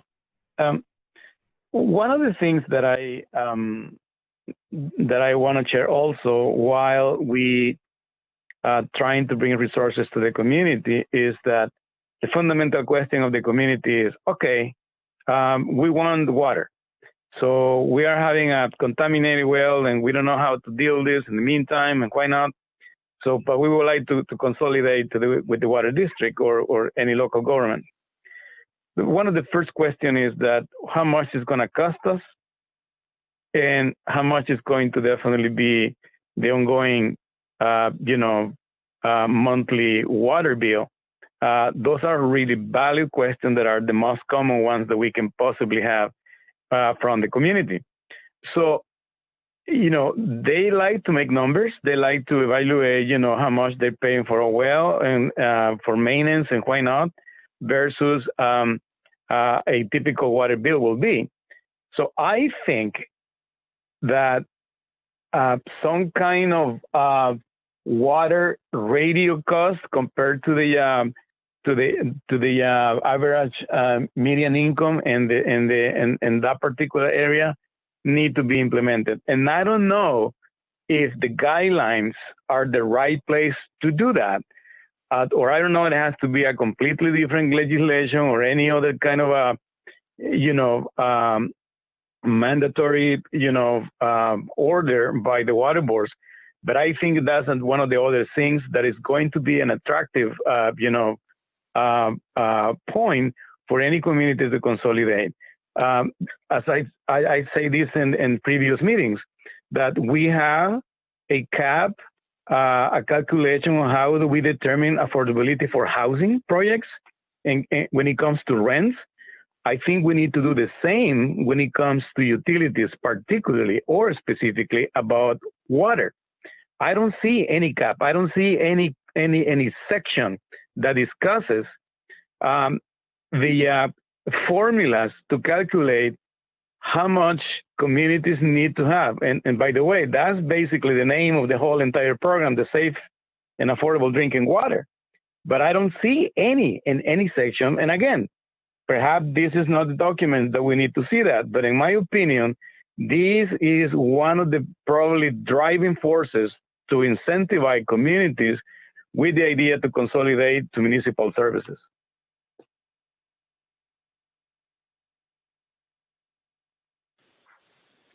Thank you, Sergio.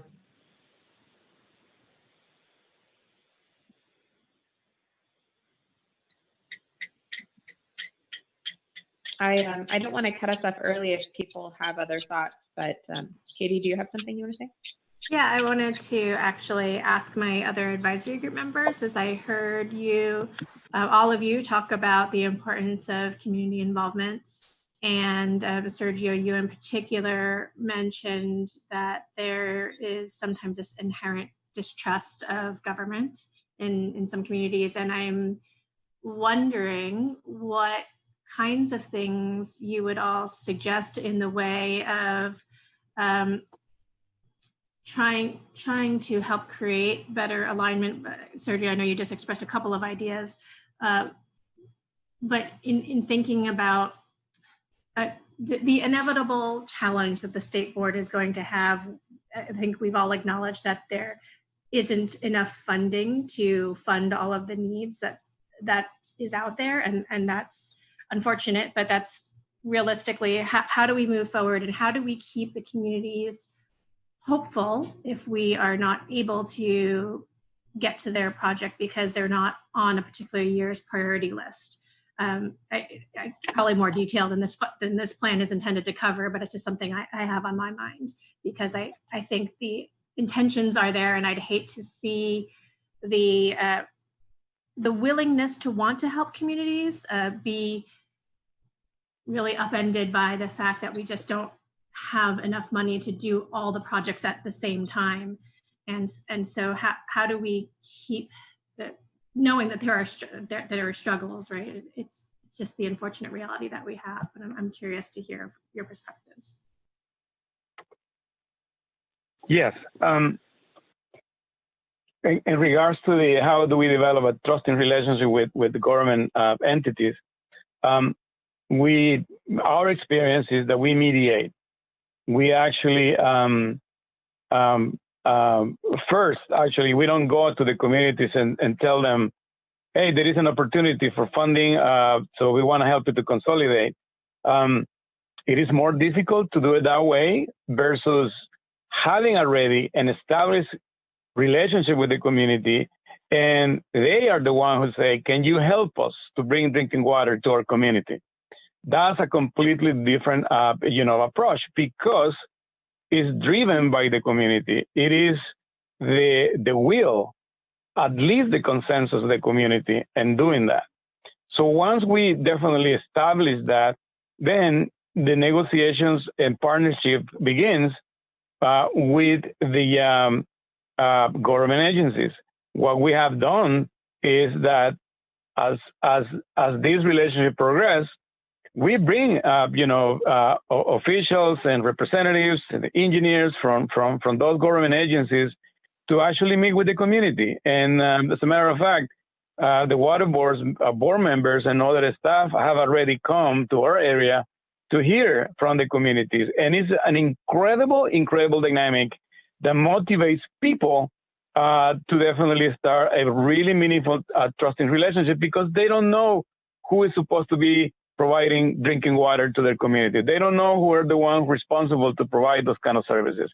So when they first see, for the first time in years, that willingness for the government institutions through a mediation done by us, that for sure have an incredible impact on trusting relationship as a whole. And the second point, that's why we have a particular Pueblo Unido has been actually very, very strong in making recommendations for interim solutions. Because I can assure you, there have been some projects that have been taking us 10 years for the communities to see. 10 years. That is normal. So a lot of people definitely get disengaged or disappointed because they don't see nothing happens. So that's why we need to offer some interim solutions while these projects actually take place. Funding is available, planning and construction, and design is complete. So that has been our best experience because we have done some interim implementation projects that is taking us a really good cushion time. Sergio, I'm sorry to interrupt you, but they're about to close our breakout room, so we're going to get disconnected from each other. Sure. And this is a really good question that I think we need to expand on more, in maybe a future meeting. But absolutely. I have very few seconds, but Sergio, do you feel like you have some key points to share with the group from our discussion here? Absolutely. Yes, okay, absolutely. Great. Okay, great. Well, thank you, everyone. I appreciate it. We're going to get booted in just a couple seconds. So I hope that you got value out of our breakout. Our sessions now, it might take a few seconds for folks to come back. I see the counters going up. So I'll just wait a few seconds until I see all those numbers back in. Okay, I think we're almost there.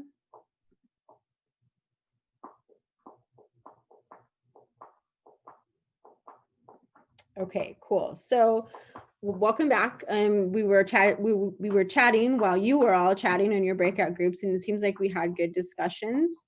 We added a little bit of time just so we could allow the group that was having Spanish translation to finish up their conversation too.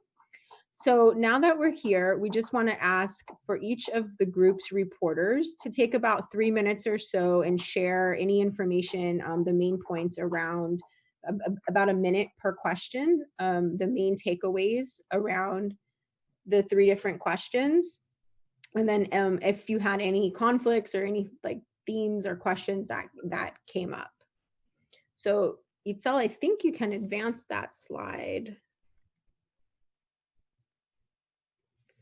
There we go, just so we can have that up there for folks to think. So let's start with group number 4. I think that was Itze's group. Yes, and we have Horacio, who has agreed to be our report back person. So I'm looking for him. Okay, I see him, and I just want to make sure he doesn't have any issues with unmuting himself. No, I can't hear you yet. Let's see. I know it took us a few tries in our breakout session to get Horacio's mic working, so I'm trying to unmute him if someone else could assist. How's that? There we go. Okay, sorry, I'm having trouble with my internet.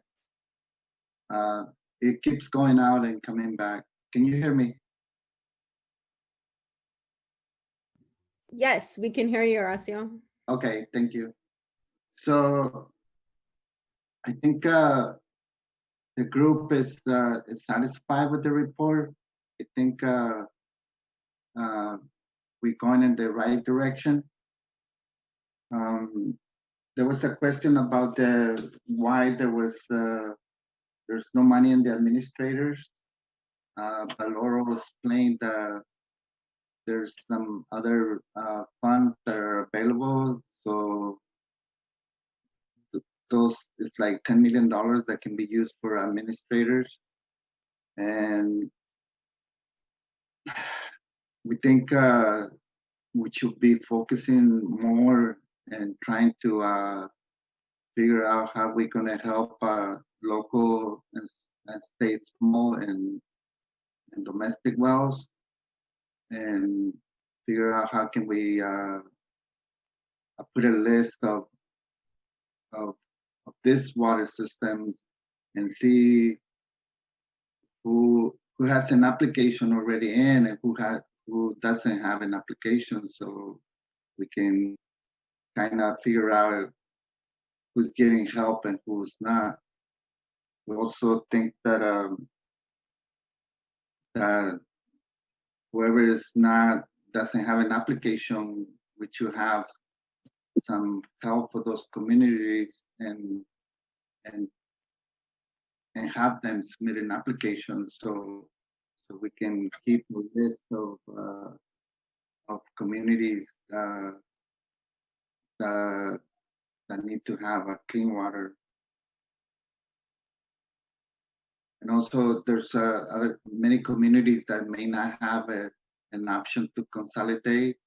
So whenever possible, there's water systems that have clean water, and if it's possible to consolidate, it will be better, we think. But we also have to consider the affordability when water systems consolidate.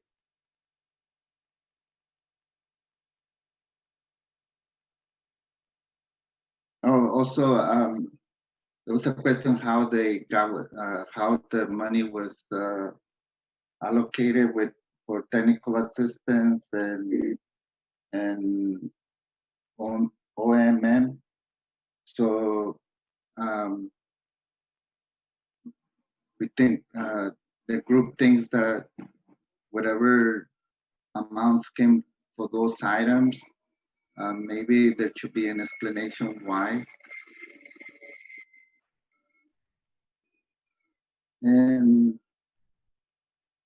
I think I covered most of it, but if somebody else wants to chime in, go ahead. Thanks, Horacio. And we'll have a some time in a little bit too for other folks to discuss. So let's go on to group number 3. I think that was Itzel's group. And the reporter was Sergio? No, our reporter was David Corey. Oh, sorry, I jumped to the wrong group. Thanks, David. Yeah, thank you, David. Okay. Let's see. On the priorities, our group talked about, generally agreed with priorities, although we felt like accelerating consolidations was something that was very important, and also trying to come up with a priority related to affordability. So we had some discussion about the affordability and how we could integrate that into a priority. As it relates to the funds alignment with community needs, we discussed the need to increase the state smalls and domestics, that those are low. It definitely is a challenge to figure out how to, since it's a zero-sum game in some ways of dividing up the pot, where would that money come from? I don't think we came to a conclusion on that, but we were really looking at possibly moving some of the technical assistance from the at-risk systems to the state small and domestics. So that, but again, that was just looking at that as a possibility. In terms of metrics, we looked at trying to come up with a metric related to affordability and figuring out, how we can, find a metric success in integrating affordability. And also felt like we needed to put some time into clarifying or developing the climate change adaptation metric. We were not quite sure how that was going to get done and thought that needed a little bit of work. Unless I missed anything, that was the general report out that I had.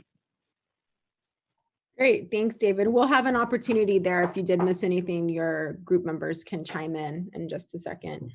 Next, we'll move to group 2. Sergio now is the reporter for that.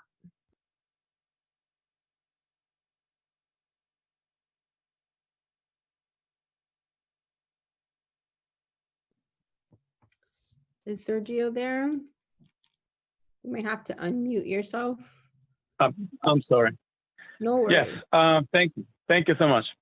So we discussed the different areas that we're supposed to be analyzing, which include alignment, allocation, and metrics. When it comes to alignment, we believe that there is a really good alignment, but the question is, how can we provide the highest priorities to the projects in greater need? How can we identify a process to actually achieve that? It's basically definitely a good point in terms of that we are already doing some work, doing outreach, assessment, planning.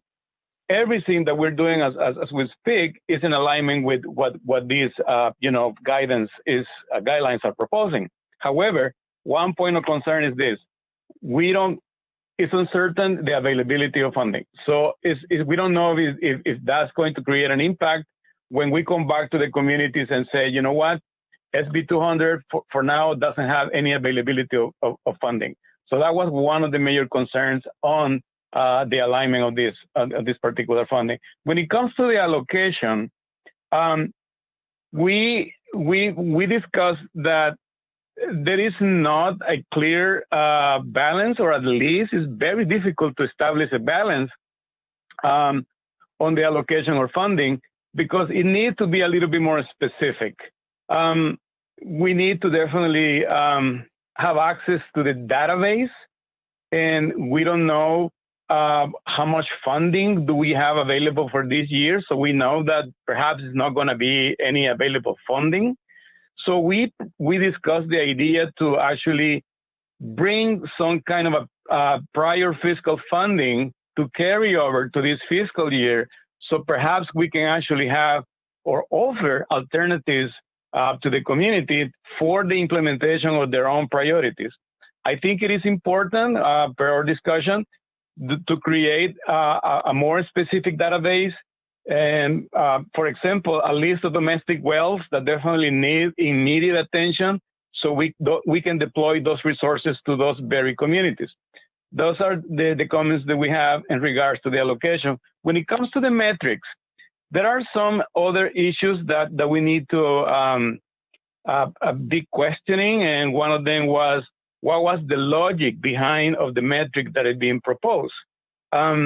Because we need to have a balance between what is quantitative, metric measures versus qualitative.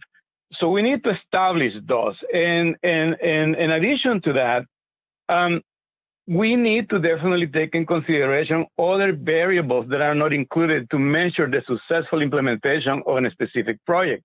That is, how the community have a driving seat on this.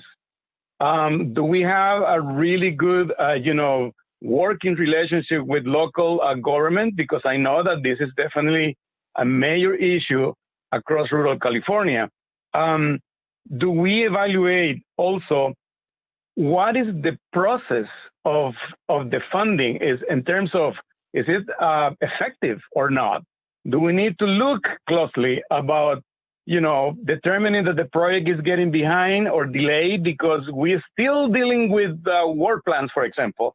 Or do we actually have a better way to actually fast track all the environmental review or the financial review or the general and technical reviews? Those are the things that we need to also include to make a determination that the process or on a particular project is performing really well. But we also conclude that this is a new program. So we are still in developing experience on that. So this is a perfect opportunity. And to finish, I just want to say that we also say that there is no, in any particular section of these guidelines, to discuss the possibility of have a cap on affordable rates for drinking water, because that's going to be a driving element for any communities that would like to consolidate to a municipal service. It is important that we have affordable rates across the board based on the average median income of those communities, so we can incentivize the community and consequently make this project a very successful implementation.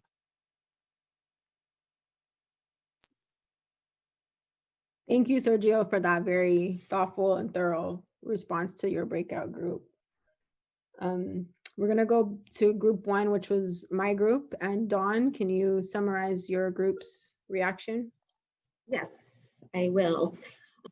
Okay, first of all, so if you quote question number one, in general, the group had consensus that the priorities made sense. We had a pretty good discussion on certain definitions and even the emphasis on disadvantaged communities, small and large, and and in whether that was appropriate. And I think in general, our group members like the focus on small, but we did need to clarify that for larger systems, other funding sources were available, because there's still, the need to have as much solution as possible for the amount of money. We had some clarifying discussions on the different priorities as far as out of compliance or health-based, but we agreed that they all made sense. And then lastly, under question one, we had some discussion on tribal systems and what that clear path was, and learned about the tribal outreach unit and the fact that they're developing a plan for that. So that was good. For question number two, we had a good discussion. I don't think there was quite consensus, but it was good as far as interim solutions for at-risk systems that are in compliance, and specifically, the smaller systems versus larger systems. And I think it really comes down to, providing the most public health benefit for the dollars spent. We talked about the use of this money for COVID response, and understand that this money can be used for emergency responses. And so due to COVID, that could drive some of that there. And then lastly, we had a bit of a discussion on the staff costs and the percentage that's going to staff, but also the priority to staff costs. You know, if we don't see the full allocation of money, and if the priority is staff costs over some of the other funding, then it may not be in alignment with community needs. And so we think that needs to be looked at and clarified going forward. And then lastly, outcomes, goals, and metrics. I think there's a lot that can be done here, but it came down to really having more data or more specific data. For example, you know, being able to track the, you know, really specific data over the projects over this next year, so that we can see which solutions had the most success and, you know, the greater number of people served, and that kind of data, more specific data, and making sure the data is good, will bring us to the point next year that we can be allocating these funds or making recommendations to do so in a more strategic way. Right now, this is based on not enough data. And so while we're in agreement with what's going on so far, we want to make sure that in the, you know, in successive plans, that they are more strategic towards meeting the goals, and that really can't be done without more data. So our hope is that this year that is expanded, and I think it has been. I mean, it's every step of the way, it's getting better and better. So we want to see that keep moving forward, so that we can funds can be allocated more strategically.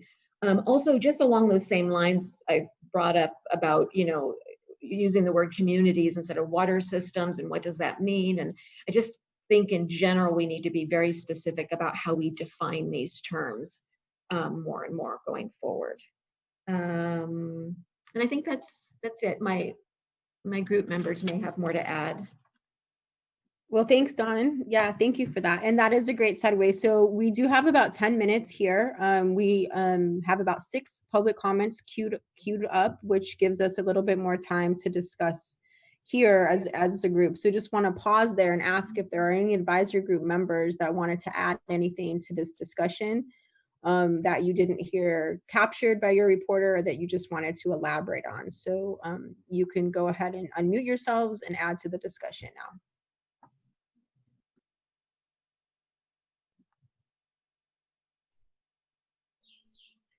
Lucy right here. Hi, Lucy. Okay, yes, I would also like to mention that something that I didn't hear right now in the discussion is that we would like for the State Water Board to help us on how to assist our disadvantaged communities to make sure that they submit an application, and so that the communities in need are not the last ones in the list, to be able to bring the resource to their rural communities.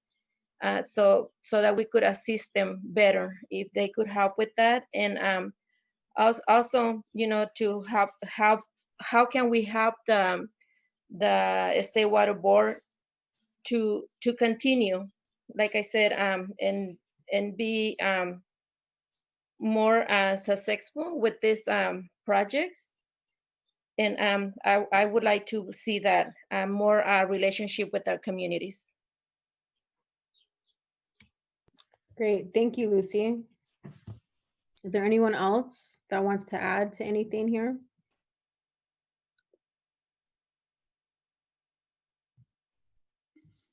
Hello. Hello, hi, Elena. Hi, I wanted to add a short comment to what we talked about today. The administrators came up, and I know we have money allocated for it, but I was wondering, has the state board ever thought of sending like somebody to oversee these water systems that continue to be non-compliant, and kind of suggest some other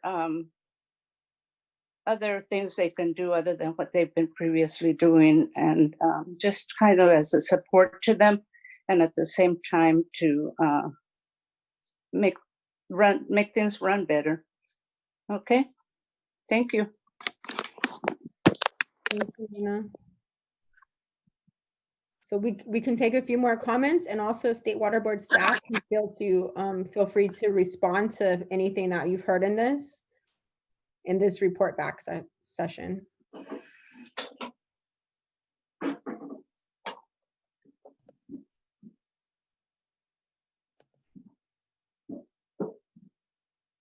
One thing I was going to mention is, we have, I think we're all struggling with concern around what will happen to this fund next year, and how to make sure that we're able to fully fund the fund expenditure plan that we're ultimately going to adopt. And so one, I guess, point is that if you go back to the timeline that was that we went over, we will have a kind of circle back with the board and the advisory group in September, once we've seen the results of August and sort of have a better idea. So I think that will be additional time to touch base and make sure we can move forward smoothly.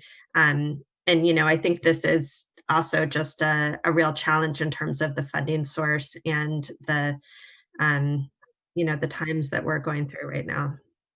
But I think I heard a lot of really good things, and I think not all the details that were discussed in the breakout groups were able to be covered in the report outs, but I think it's sort of why it's so helpful to have OPP staff taking notes and being able to circle back. And I just feel like wanted to assure folks that we do get updates as board members in terms of the comments more broadly, and it's really helpful.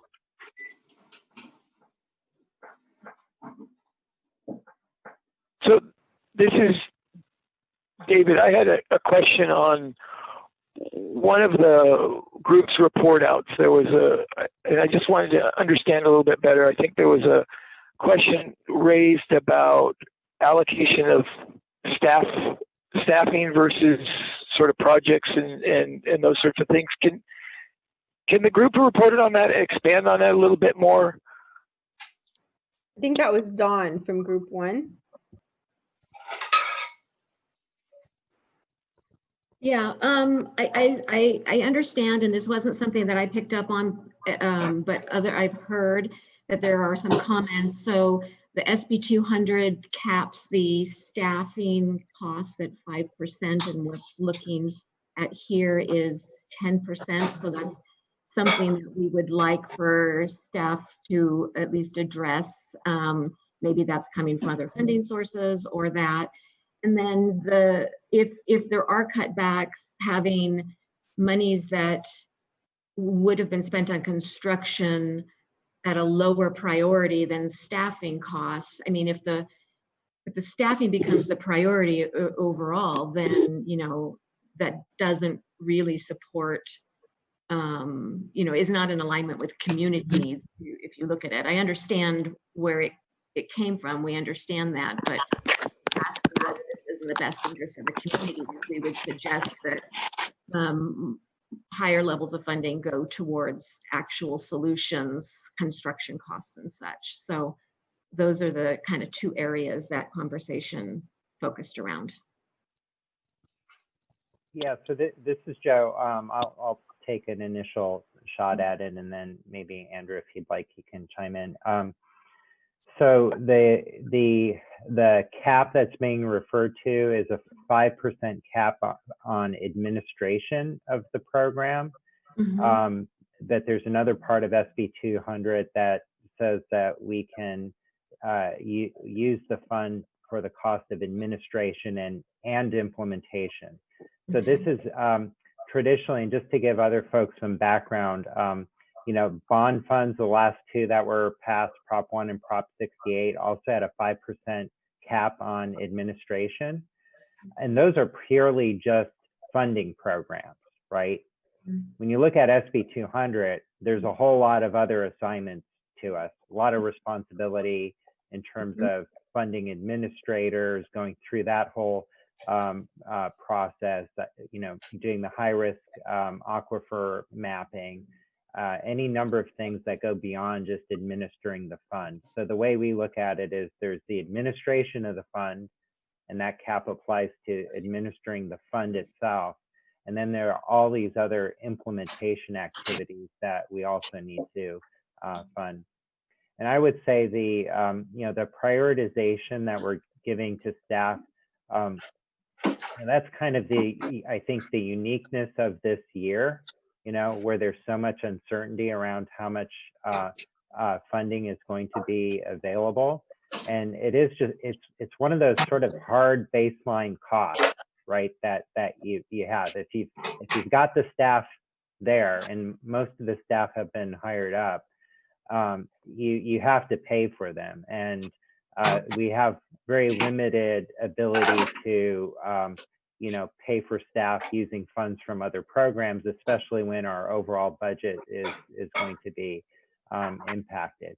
And just to maybe give folks some assurance in terms of how those staffing resources would be used, even if we don't have as much in the fund, is we identified all of those other funding pots that we have that are at this moment secure, right? The federal capitalization grant, the bond funds, et cetera. So we would have those staff resources, like within DFA, focus a lot on those funding sources and getting those funds out the door. And certainly we'll still be, you know, and I won't totally speak for DDW, but I'll partially speak for them, is that, you know, certainly with their staffing, they've still got all those assignments to do. You know, they're trying to accelerate consolidations, accelerate appointing administrators where we need to. So even absent a lot of additional funds for local assistance and projects, we're still going to be using those staff resources to benefit those communities. Yeah, thank you. I think that makes sense. I would recommend that maybe you separate out as line items the difference between administration and implementation, or because I think that would go a long way to clarifying that. Yeah, and for those sort of real policy geeks who love reading these detailed documents, we have a section within the fund expenditure plan that kind of details the staff and how those you know, which part of our organizations are funded with those positions. And we did try to, and we can go look at that, try to distinguish between who's working on administration versus implementation, but we can certainly go back and look at that and provide additional clarification. Thank you, I appreciate that. Yep. So one question on that, as far as we don't really know what's going to happen with the long-term funding, of whether this is just a short-term blip or whether we're looking at a lot lower funding than we expected going forward. But if this seems to be significantly lower funding for a longer period of time, will we look back at sort of the staffing and figure out what's required to administer it and implement it? Is that something that will be looked at once there's more clarity on the overall funding coming into the program? Well, I'd say as a general comment, you know, anytime the you know, anytime the resource impact on the State Water Board changes for a given program, increases or decreases, that is one of the things we look at. We look at the alignment between our staffing and what the demands are. So we've certainly gone through that in other programs where, you know, there's less of a priority or emphasis in a given program. And so, you know, we've processed BCPs before where we reduce staffing. And certainly in other programs where there are greater demands, than we, you know, process BCPs asking for additional staffing. So that's been the pattern historically. So if there were some longer term impact where you know, and I'm not anticipating that will happen because it's one of the governor's highest priorities, that, you know, we would certainly look at making sure our staffing authorized positions are aligned with the what's being asked of us. Thanks for that follow-up, Joe, and for the follow-up questions, everyone. We're going to move on now to public comments because we're getting a few more in. I want to make sure we have time for everything, like for folks to speak their comments. So thanks again for those discussions. We did have note takers in each of the breakout sessions, so we'll be able to include those in the notes that we send out, so folks can look at those. So again, thanks for playing along and having these great discussions the past hour or so. I'm going to hand this back over to Itzel, and she'll take the public comment section from here. All right. Thank you, Amanda. And thank you, everyone. So we're now going to move on to our public comment section. So just as a reminder, this section is limited to public comments for the SAFER Advisory Group on the item in today's agenda, which is the SAFER Fund Expenditure Plan. So comments on other SAFER topics like the General SAFER Program or water issues regarding specific communities will be heard at the SAFER Q&A session later today at 2 p.m. So we have about 7 comments to get through, so that will give each person about 3 minutes to speak. So we encourage you all to be concise in your comments. And please remember that this is a comment session only, and Water Board staff and advisory group members will not be responding at this time. So if you have any questions, you can feel free to join us for the SAFER Q&A session today at 2 p.m.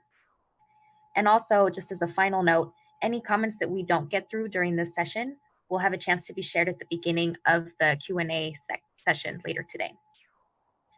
All right, so I'm going to start off with our first commentator, and I will unmute you. It looks like first we have Jonathan Young.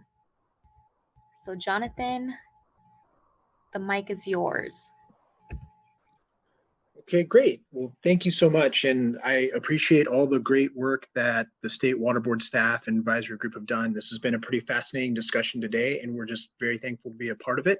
My name is Jonathan Young. I'm with the California Municipal Utilities Association, and I'm making these comments on behalf of CMUA and also the Association of California Water Agencies. And I do know Cindy Tuck with Aqua will be making some comments as well as a few of our respective water system members. So we just want to again thank the board and the advisory group for letting us provide these comments. Aqua and CMUA have been working closely with the Division of Drinking Water and the State Water Board overall on the needs assessment. And we've also been providing comments along the way in the policy and the fund expenditure plan. I just wanted to provide a comment on Section 9B of the fund expenditure plan. Our members are committed to ensuring the success of the plan, and to that end, we just want to reiterate some comments we made during the policy, that we want to make sure the board and the advisory group knows that our members are readily available to help build resiliency in some of these communities that are going to need it. In particular, our members have said they'd be willing to do things like peer-to-peer training and mentorship programs, and just being a resource to these communities and the people, the staff that will eventually work in these water systems, whether they be voluntary or paid. But our members have said they want to help ensure that these people are able to keep the drinking water safe and to be as a resource to ensure that these systems are resilient moving forward. That's all I wanted to touch on, and I just want to thank you again for the opportunity to comment. All right, thank you so much. Let's see, next on our list, I have Cindy Tuck. So Cindy, the mic is yours. Thank you very much. So this is Cindy Tuck with the Association of California Water Agencies. And I have one comment for this morning and one question. So the comment has to do with how some of the financial information is presented. And we're suggesting that where there's financial tables, that the State Water Board staff includes subtotals. So for example, if you have your plans available to you there, the drafts, if you look on page 14, there's a table with a lot of great information, and staff has done, just a huge amount of work in preparing this plan. But if you look at table 1, we think it would be helpful to have on the right side a subtotal column so you can see the money that's going for non-compliant systems, for at-risk systems, the different type of system categories. We think that would be helpful to the board, to policymakers, and to all of the stakeholders. So we'll be submitting that comment in writing along with some other comments together, as Jonathan said, together with CMUA. And then the question I had is, there has been a lot of focus on the staff aspects of this, the funding aspects. And for example, the language that Joe referred to, there's certainly a cap on the administration of the chapter at a 5% level in SB 200. And I believe Joe referenced another part of SB 200 that he said was relative to administration and implementation. And I'm wondering if he could answer that question. I think that's something the advisory group would like to know. If it can't be answered here today, maybe it could be answered this afternoon. But I think the advisory group would like to know the answer to that question as well. So those are the comments, and I appreciate the opportunity to provide that today. Thank you. All right, thank you so much. It looks like our next commenter is Stacy Taylor. Stacy, the mic is yours. Thank you so much. Can you hear me? Yes, I can hear you. Oh, great. Great. Yes, I'm Stacy Taylor. I'm Water Policy Manager for Mesa Water District. We're based in Costa Mesa. We provide safe, affordable, reliable water to a population of 110,000 residents with a DAC, SDAC population of approximately 36%. And like my colleagues at Aqua CMUA, we appreciate the effort and thought that has gone into developing this draft fund expenditure plan, and we generally support the draft plan's priorities as well as the comments made by Aqua and CMUA. The draft plan states that more work will be done on the affordability threshold in the near future. And we just wish to provide some top line comments today that pertain to calculating the residential cost of water for the purposes of determining a water affordability threshold. And we've heard mentioned quite a bit verbally and in many written reports that of the water rates. And our main point is it's very important to look beyond the rates only in accounting for the full, transparent, and true cost burden on all residents for their community's water service. And that cost burden has several parts. The commodity cost, which is the rate charged per unit of water used, plus the fixed cost, which is the water meter charge, plus any taxes and special assessments, which are costs that are paid to the community water system by property owners, including homeowners and housing providers who pass this cost on to their renters. So we'll also make this comment in writing. And I just want to reiterate that we really need to look at, especially for the DAC and SDAC population, the full true cost of water to residents.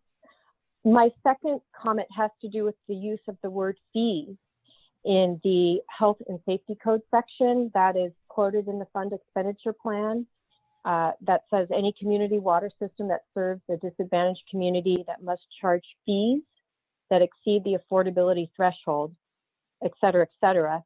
The use of the word fees is actually a bit of a misnomer for referring to residential water costs. And that's because water systems do not describe residential water service costs as fees.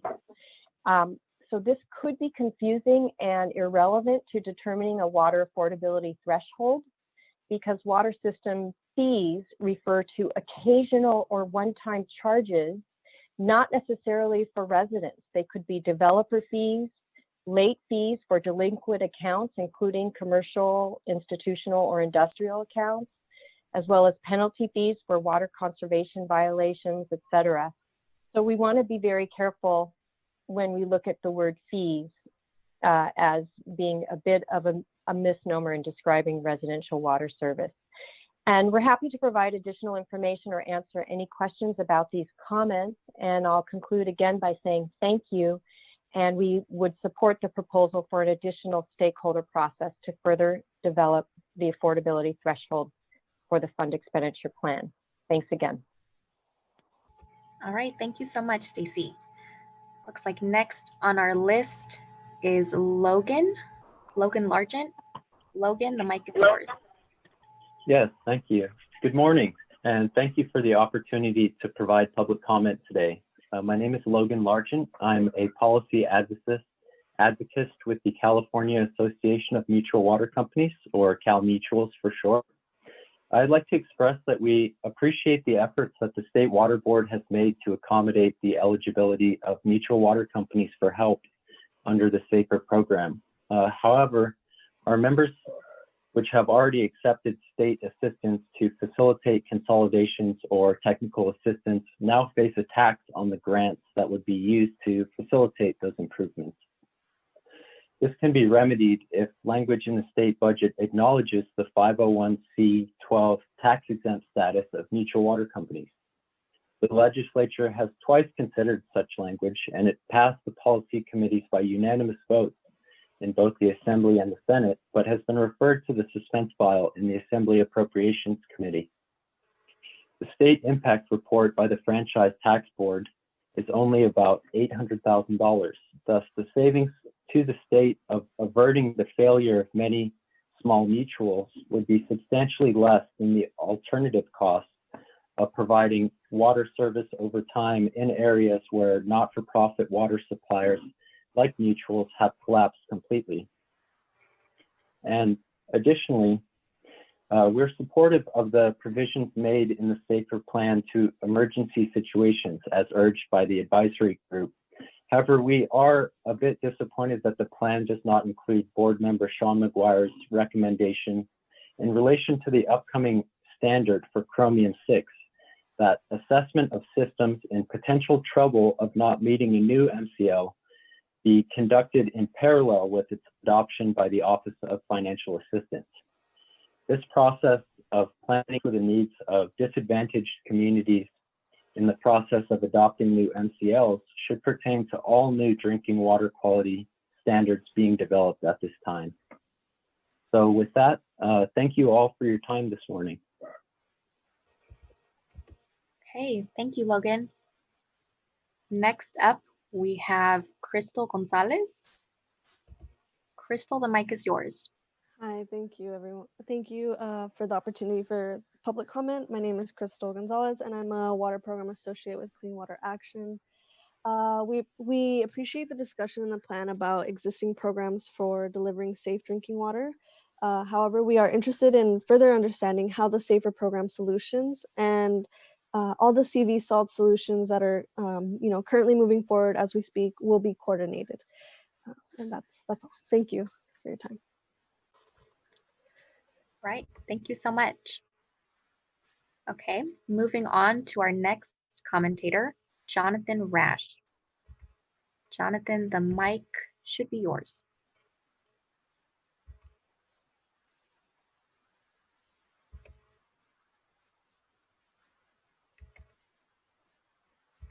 Can you hear me? Yes, I can hear you now. Okay, awesome, thanks. Hi, my name is Jonathan Rash. I work for the Indian Health Service.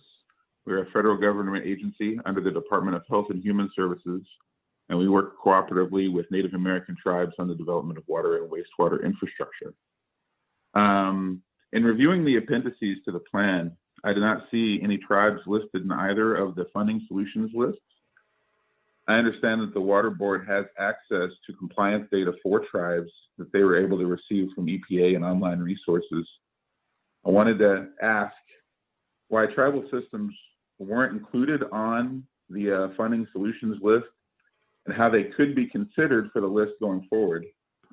And then on a similar note, I wanted to ask how a tribal system, which is not regulated by the state, but is regulated by the federal EPA, could be recognized as being at risk according to 5 of the 6 criteria.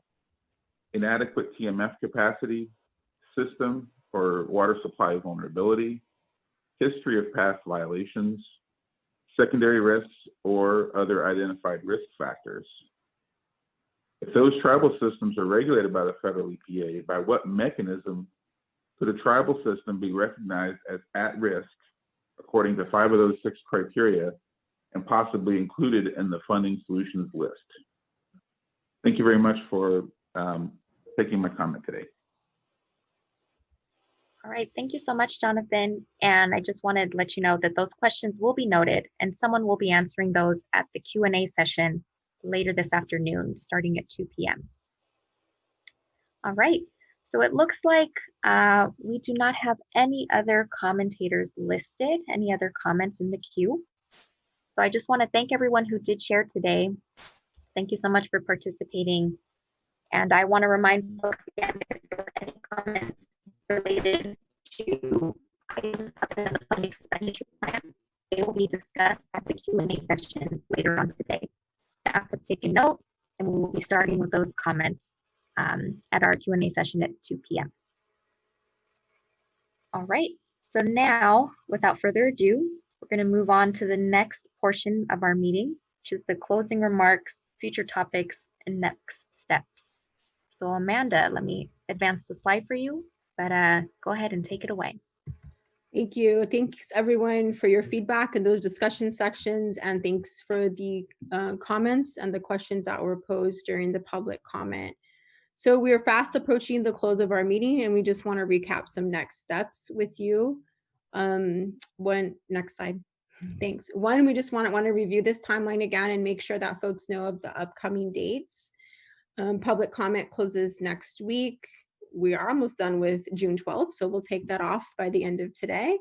Board will consider the adoption of the FEP.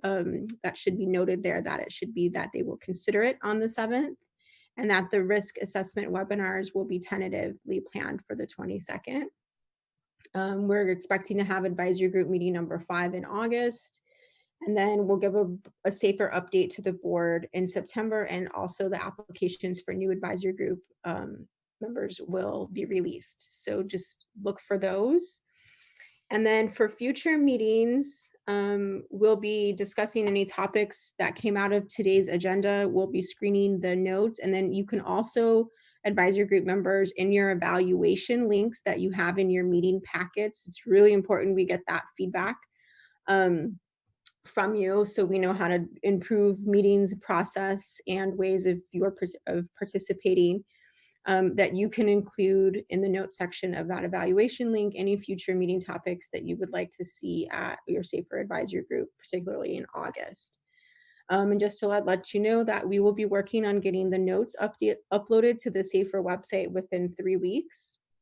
And also the materials for today, which we intended to have uploaded before the meeting started so the public could access those. We had a delay through ADA compliance, and we're working to get that resolved. So those should be up shortly. And it is our intention to have all of the meeting materials uploaded before the meeting starts so public can follow along, whether they're on a phone or not. And also just want to remind folks again, you've heard it a few times from Itzel, but we do have a Safer Q&A session that's open to the public today at 2. And we'll just be on there to answer your questions that didn't get answered today. And we'll also be hearing from a couple of advisory group members on their experiences. So I'm going to hand it back to Itzel, but before I do, I'm going to make one last request to our advisory group members to please click on that link and fill out that evaluation so we know how well we did today and how we can improve and make future meetings better. All right, Itzel, it's back to you. All right, thank you, Amanda. Okay, so we're coming now towards the end of this meeting. I know that we've been looking at our screens for, gosh, at least 2.5 hours. So I want to invite everyone to look away from their screens for just a few seconds and to try and look at least 20 feet away. So maybe you're by a window and you can look outside, or maybe you're close to a photo or a painting that you want to look at.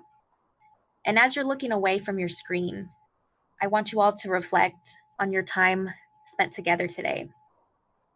What was useful about today's meeting? What went well? What can be improved? And so if you all could just think of a 3-word takeaway or a request that you'd like to make for future meetings or topics that you'd like to share with the group before leaving. So take a couple seconds to share when your name is called. So again, we're looking away from our screens. We're thinking about maybe 3-word takeaways or a request that you'd like to make for future meetings or topics. All right, so I'm gonna go ahead and call out some names of advisory group members for you all to share. So when I call your name, please unmute yourself and share a takeaway or a request for the next advisory group meeting. So I will start with Horacio.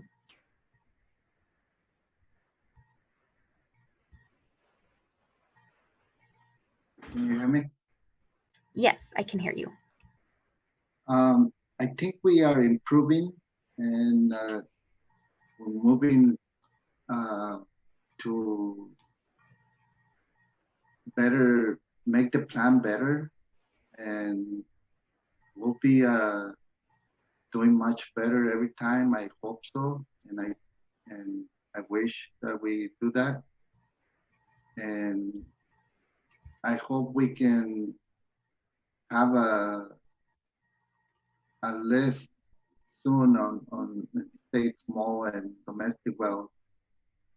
I just worry about the amount of contamination that is happening here in the valley and also in San Joaquin and other parts. So we just keep moving forward, trying to do the best we can. Thank you. Thank you for sharing, Horacio. All right, next up, let's see if we can hear from Sergio.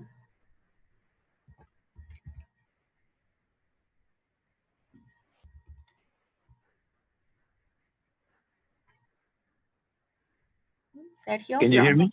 Yes, I can hear you. Yeah. Some takeaway of this meeting is that even though we have a lot of work to do and still developing experience on this, new SB 200 legislation, I am very happy that we all definitely are able to collaborate, we share expertise, and to be able to have access to all the information to make this program more effective. All right, thank you, Sergio. Next up, Michael. Hi. So closing thoughts are always difficult. I'll stick with something on logistics. Next advisory group meeting, August 2020. I'd recommend that we have it after we know the results of the cap and trade auction in August. The auction is going to be conducted on the 18th, August 18th. Usually it takes 7 to 8 days for those results to be public. So I'd say end of the last week of August or first week in September so that we have that information. But thanks for the meeting. I thought it was good. All right, thank you for that point. I'm sure we've taken note. All right, next up, David.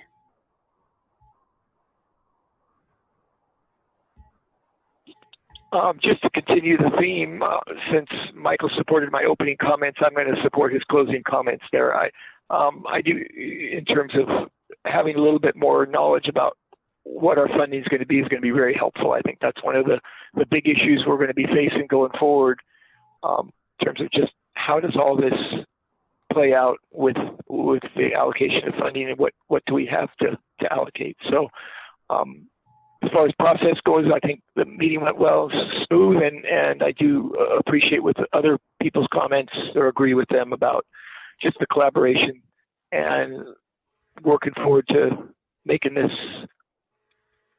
fund expenditure plan as effective as it can be. Yeah, thank you for that, David. I love to see the advisory group solidarity we have going on with the comments. All right, next on the list, Benjamin, if you'd like to unmute yourself, and I know you're on with Maria, so you both can be the next two to speak. Yeah, I also agree with Mike. We should, the next meeting should be right after they do the expenditure, whatever plan, so we know what we got to go on. Right, great. And Maria, would you like to share any closing thoughts? Well, it seems like it's we're learning more, and it seems like we're getting more information on it, and hopefully it's better because we need the help from you guys. Thank you. Yeah, thank you for that, Maria. Thank you for bringing that back. Okay, next up, we can hear from Jessie. Thank you. Yeah, I would just say that it's felt very satisfying to have a plan to review and discuss today. Feels like a big milestone. And I echo the concerns about funding and support the notion of waiting until after the results of the next auction to have our next meeting. Thank you. All right, thank you. Next up, Elena.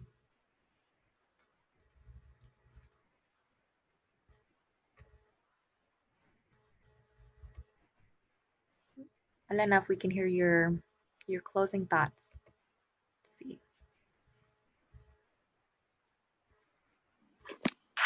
It's been a wonderful experience to hear all these ideas and to be a part of this. And thank you to everybody. And we're learning from each other. And I'm glad that we were able to do this, be a part of this. Thank you. All right, thank you so much. Next up, let's see, Castulo, if you're on the line. Yes, hi, I think we're making great progress. I really enjoy the breakout sessions. I feel that they keep us focused, and there's a lot of good information that comes out of that when we come back together. So I really think that was an improvement, and I really enjoy it. I'm gonna echo Stacy's comments from MESA, and I think from Aqua and CMUA related to the affordability issue. I think it's important that as we are trying to calculate the cost of water, that we do take into account all those different components that she mentioned. And I also think that her point about the word or the use of the word fee might be a little bit misleading. So I'm happy that she was able to share that perspective with us. Thank you. Yeah, thank you for sharing, Castulo. All right, next up, let's hear from Camille. Camille, if you can unmute yourself. Hi, I really appreciated the meeting. It was great to hear people's thoughts.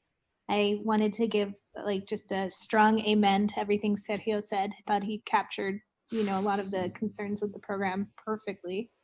I want to thank staff for all the work they've done this time and last time to make these meetings much more inclusive and productive. And I wanted to just request that for our next meeting, we think about actually extending the time. I've been in the Spanish language breakout both times, and I suspect that we are getting much less time in total to discuss because we're doing consecutive interpretation. And I'm concerned that we're missing the depth of community perspectives or their voices because we have effectively half the amount of time in breakout compared to everyone else. So I just wanted to thank you for having very effective meetings, but to maybe think about adding an hour or so to the meeting. It doesn't have to be an all day thing, but I think it could be helpful to have a little bit more time.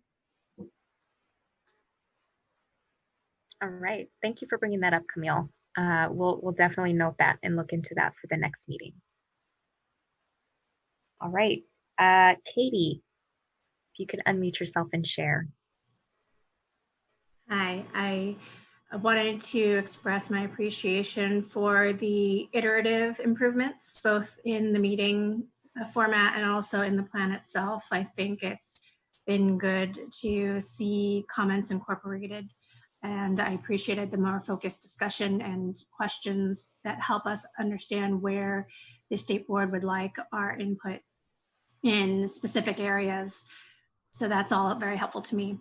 Regarding future meetings, again, echoing having a better understanding of what funds might be available before we get into thinking about that. But I'd also like to see some attention on how the plan gets implemented, mostly because I think it seems we're in general agreement that the needs outweigh the funding that we're going to have. And I'd like to understand then, how do we keep positive momentum and focus on projects that may not be able to progress because of lack of available funding in this coming cycle? Okay, thank you for that thoughtful comment, Katie. Next up, if we can hear from Lucy.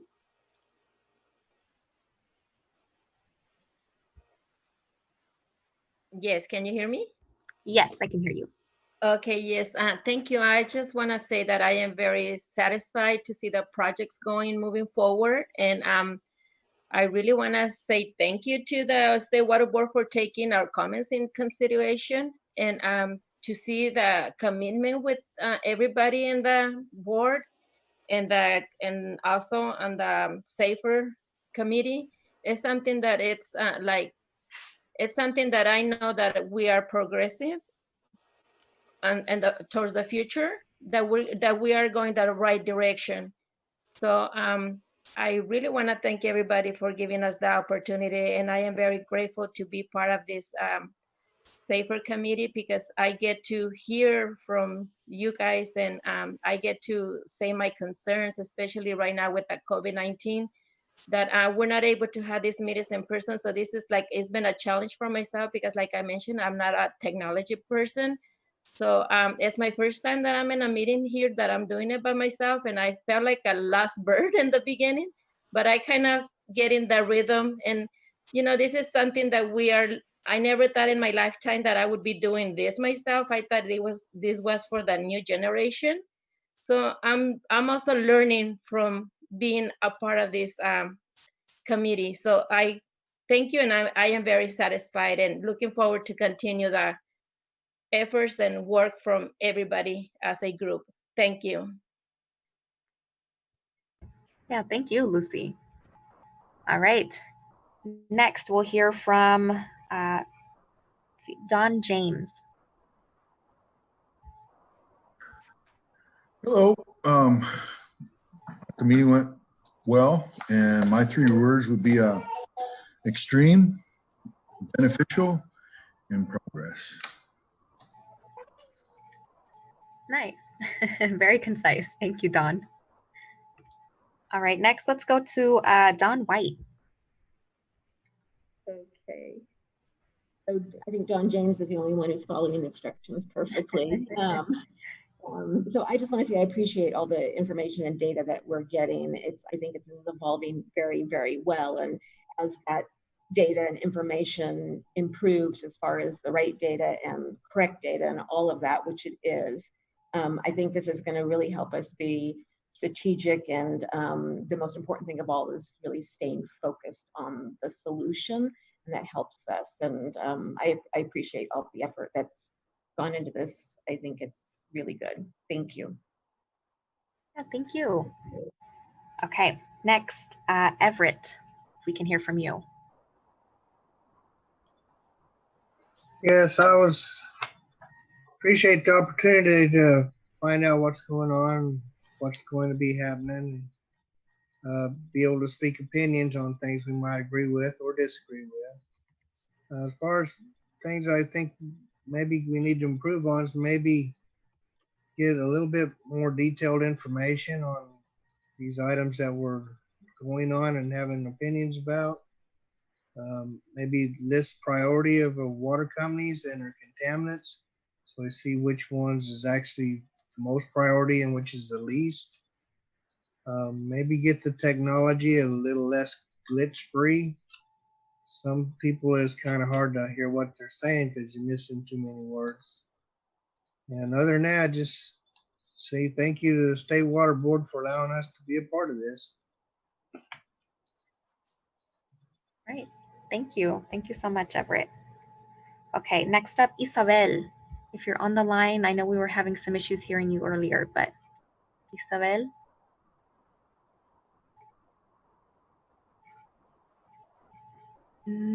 I cannot hear her. I think she's speaking.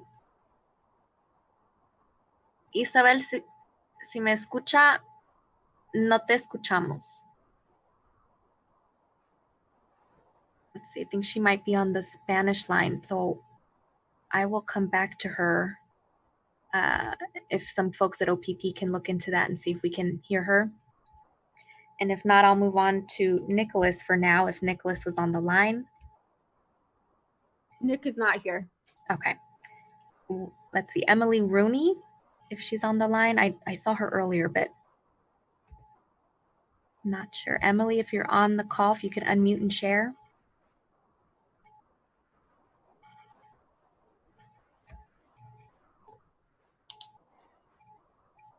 Emily is not on, and either is Ramon. Okay. All right. So Isabel, were we able to fix that tech issue and see if we can hear her?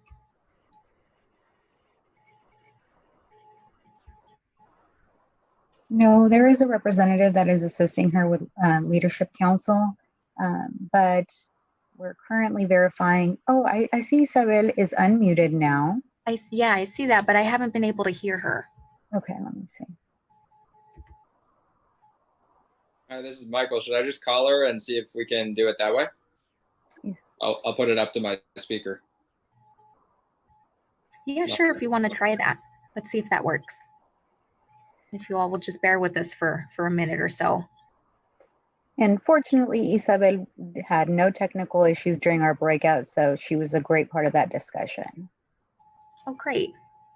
Yeah, no, thank you all for your patience as we continue to work through Zoom and interpretation services on Zoom. Hopefully next time we will have nothing but smooth sailing. Okay, I have Isabel here. Hopefully people can hear this. All right. ¿Aló? ¿Ahora sí me escuchan? Sí. Oh, gracias. Ok.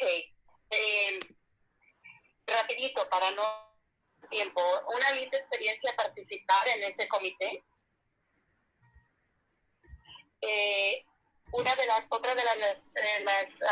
cosas que quiero agregar es, quiero más información sobre las necesidades en pozos privados y en comunidades. Número 3, aprender más cómo podemos distribuir estos fondos de manera equitativa para todos. Y como dijo Camille, que ella participó en el grupo en español, sí necesitamos más tiempo para discutir más los temas. Estoy satisfecha y emocionada de participar y de llevar esto para un buen camino para las comunidades y todo el Estado, porque al final todos nos vamos a beneficiar. Disculpen, hablo mucho, espero que capten todo el mensaje. Muchas gracias. Sí, gracias a usted. Muchísimas gracias por compartir. Y hemos notado sus comentarios. So we've taken note of Isabel's comments and just wanted to thank her for her comment. All right, so with that, thank you all so much for sharing. We're going to move on now to our closing with Amanda. Amanda, take it away. Hey, thanks everybody. We're right at noon, which means we are right on time, but we're also probably hungry. So right before we go, we're going to do our commemorative little come together unifying chant. So if everyone can take themselves off mute, even if you've got dogs, crickets, kids, doesn't matter. Just take yourself off mute and say with us, water should be safe. Ready? 1, 2, 3, everybody. Water should be safe. And then last time, water will be safe. Water will be safe. Listo. Una vez en español, agua debería ser sana. Agua debería ser sana. Agua será sana. Agua será sana. All right. Thank you all very much. We'll see you soon. Some of you will see at 2 p.m. Take care. Have a great lunch and weekend. Thank you, Thank everyone. you. Gracias a Thank todos. you. Bye. Thank you. Bye. Bye.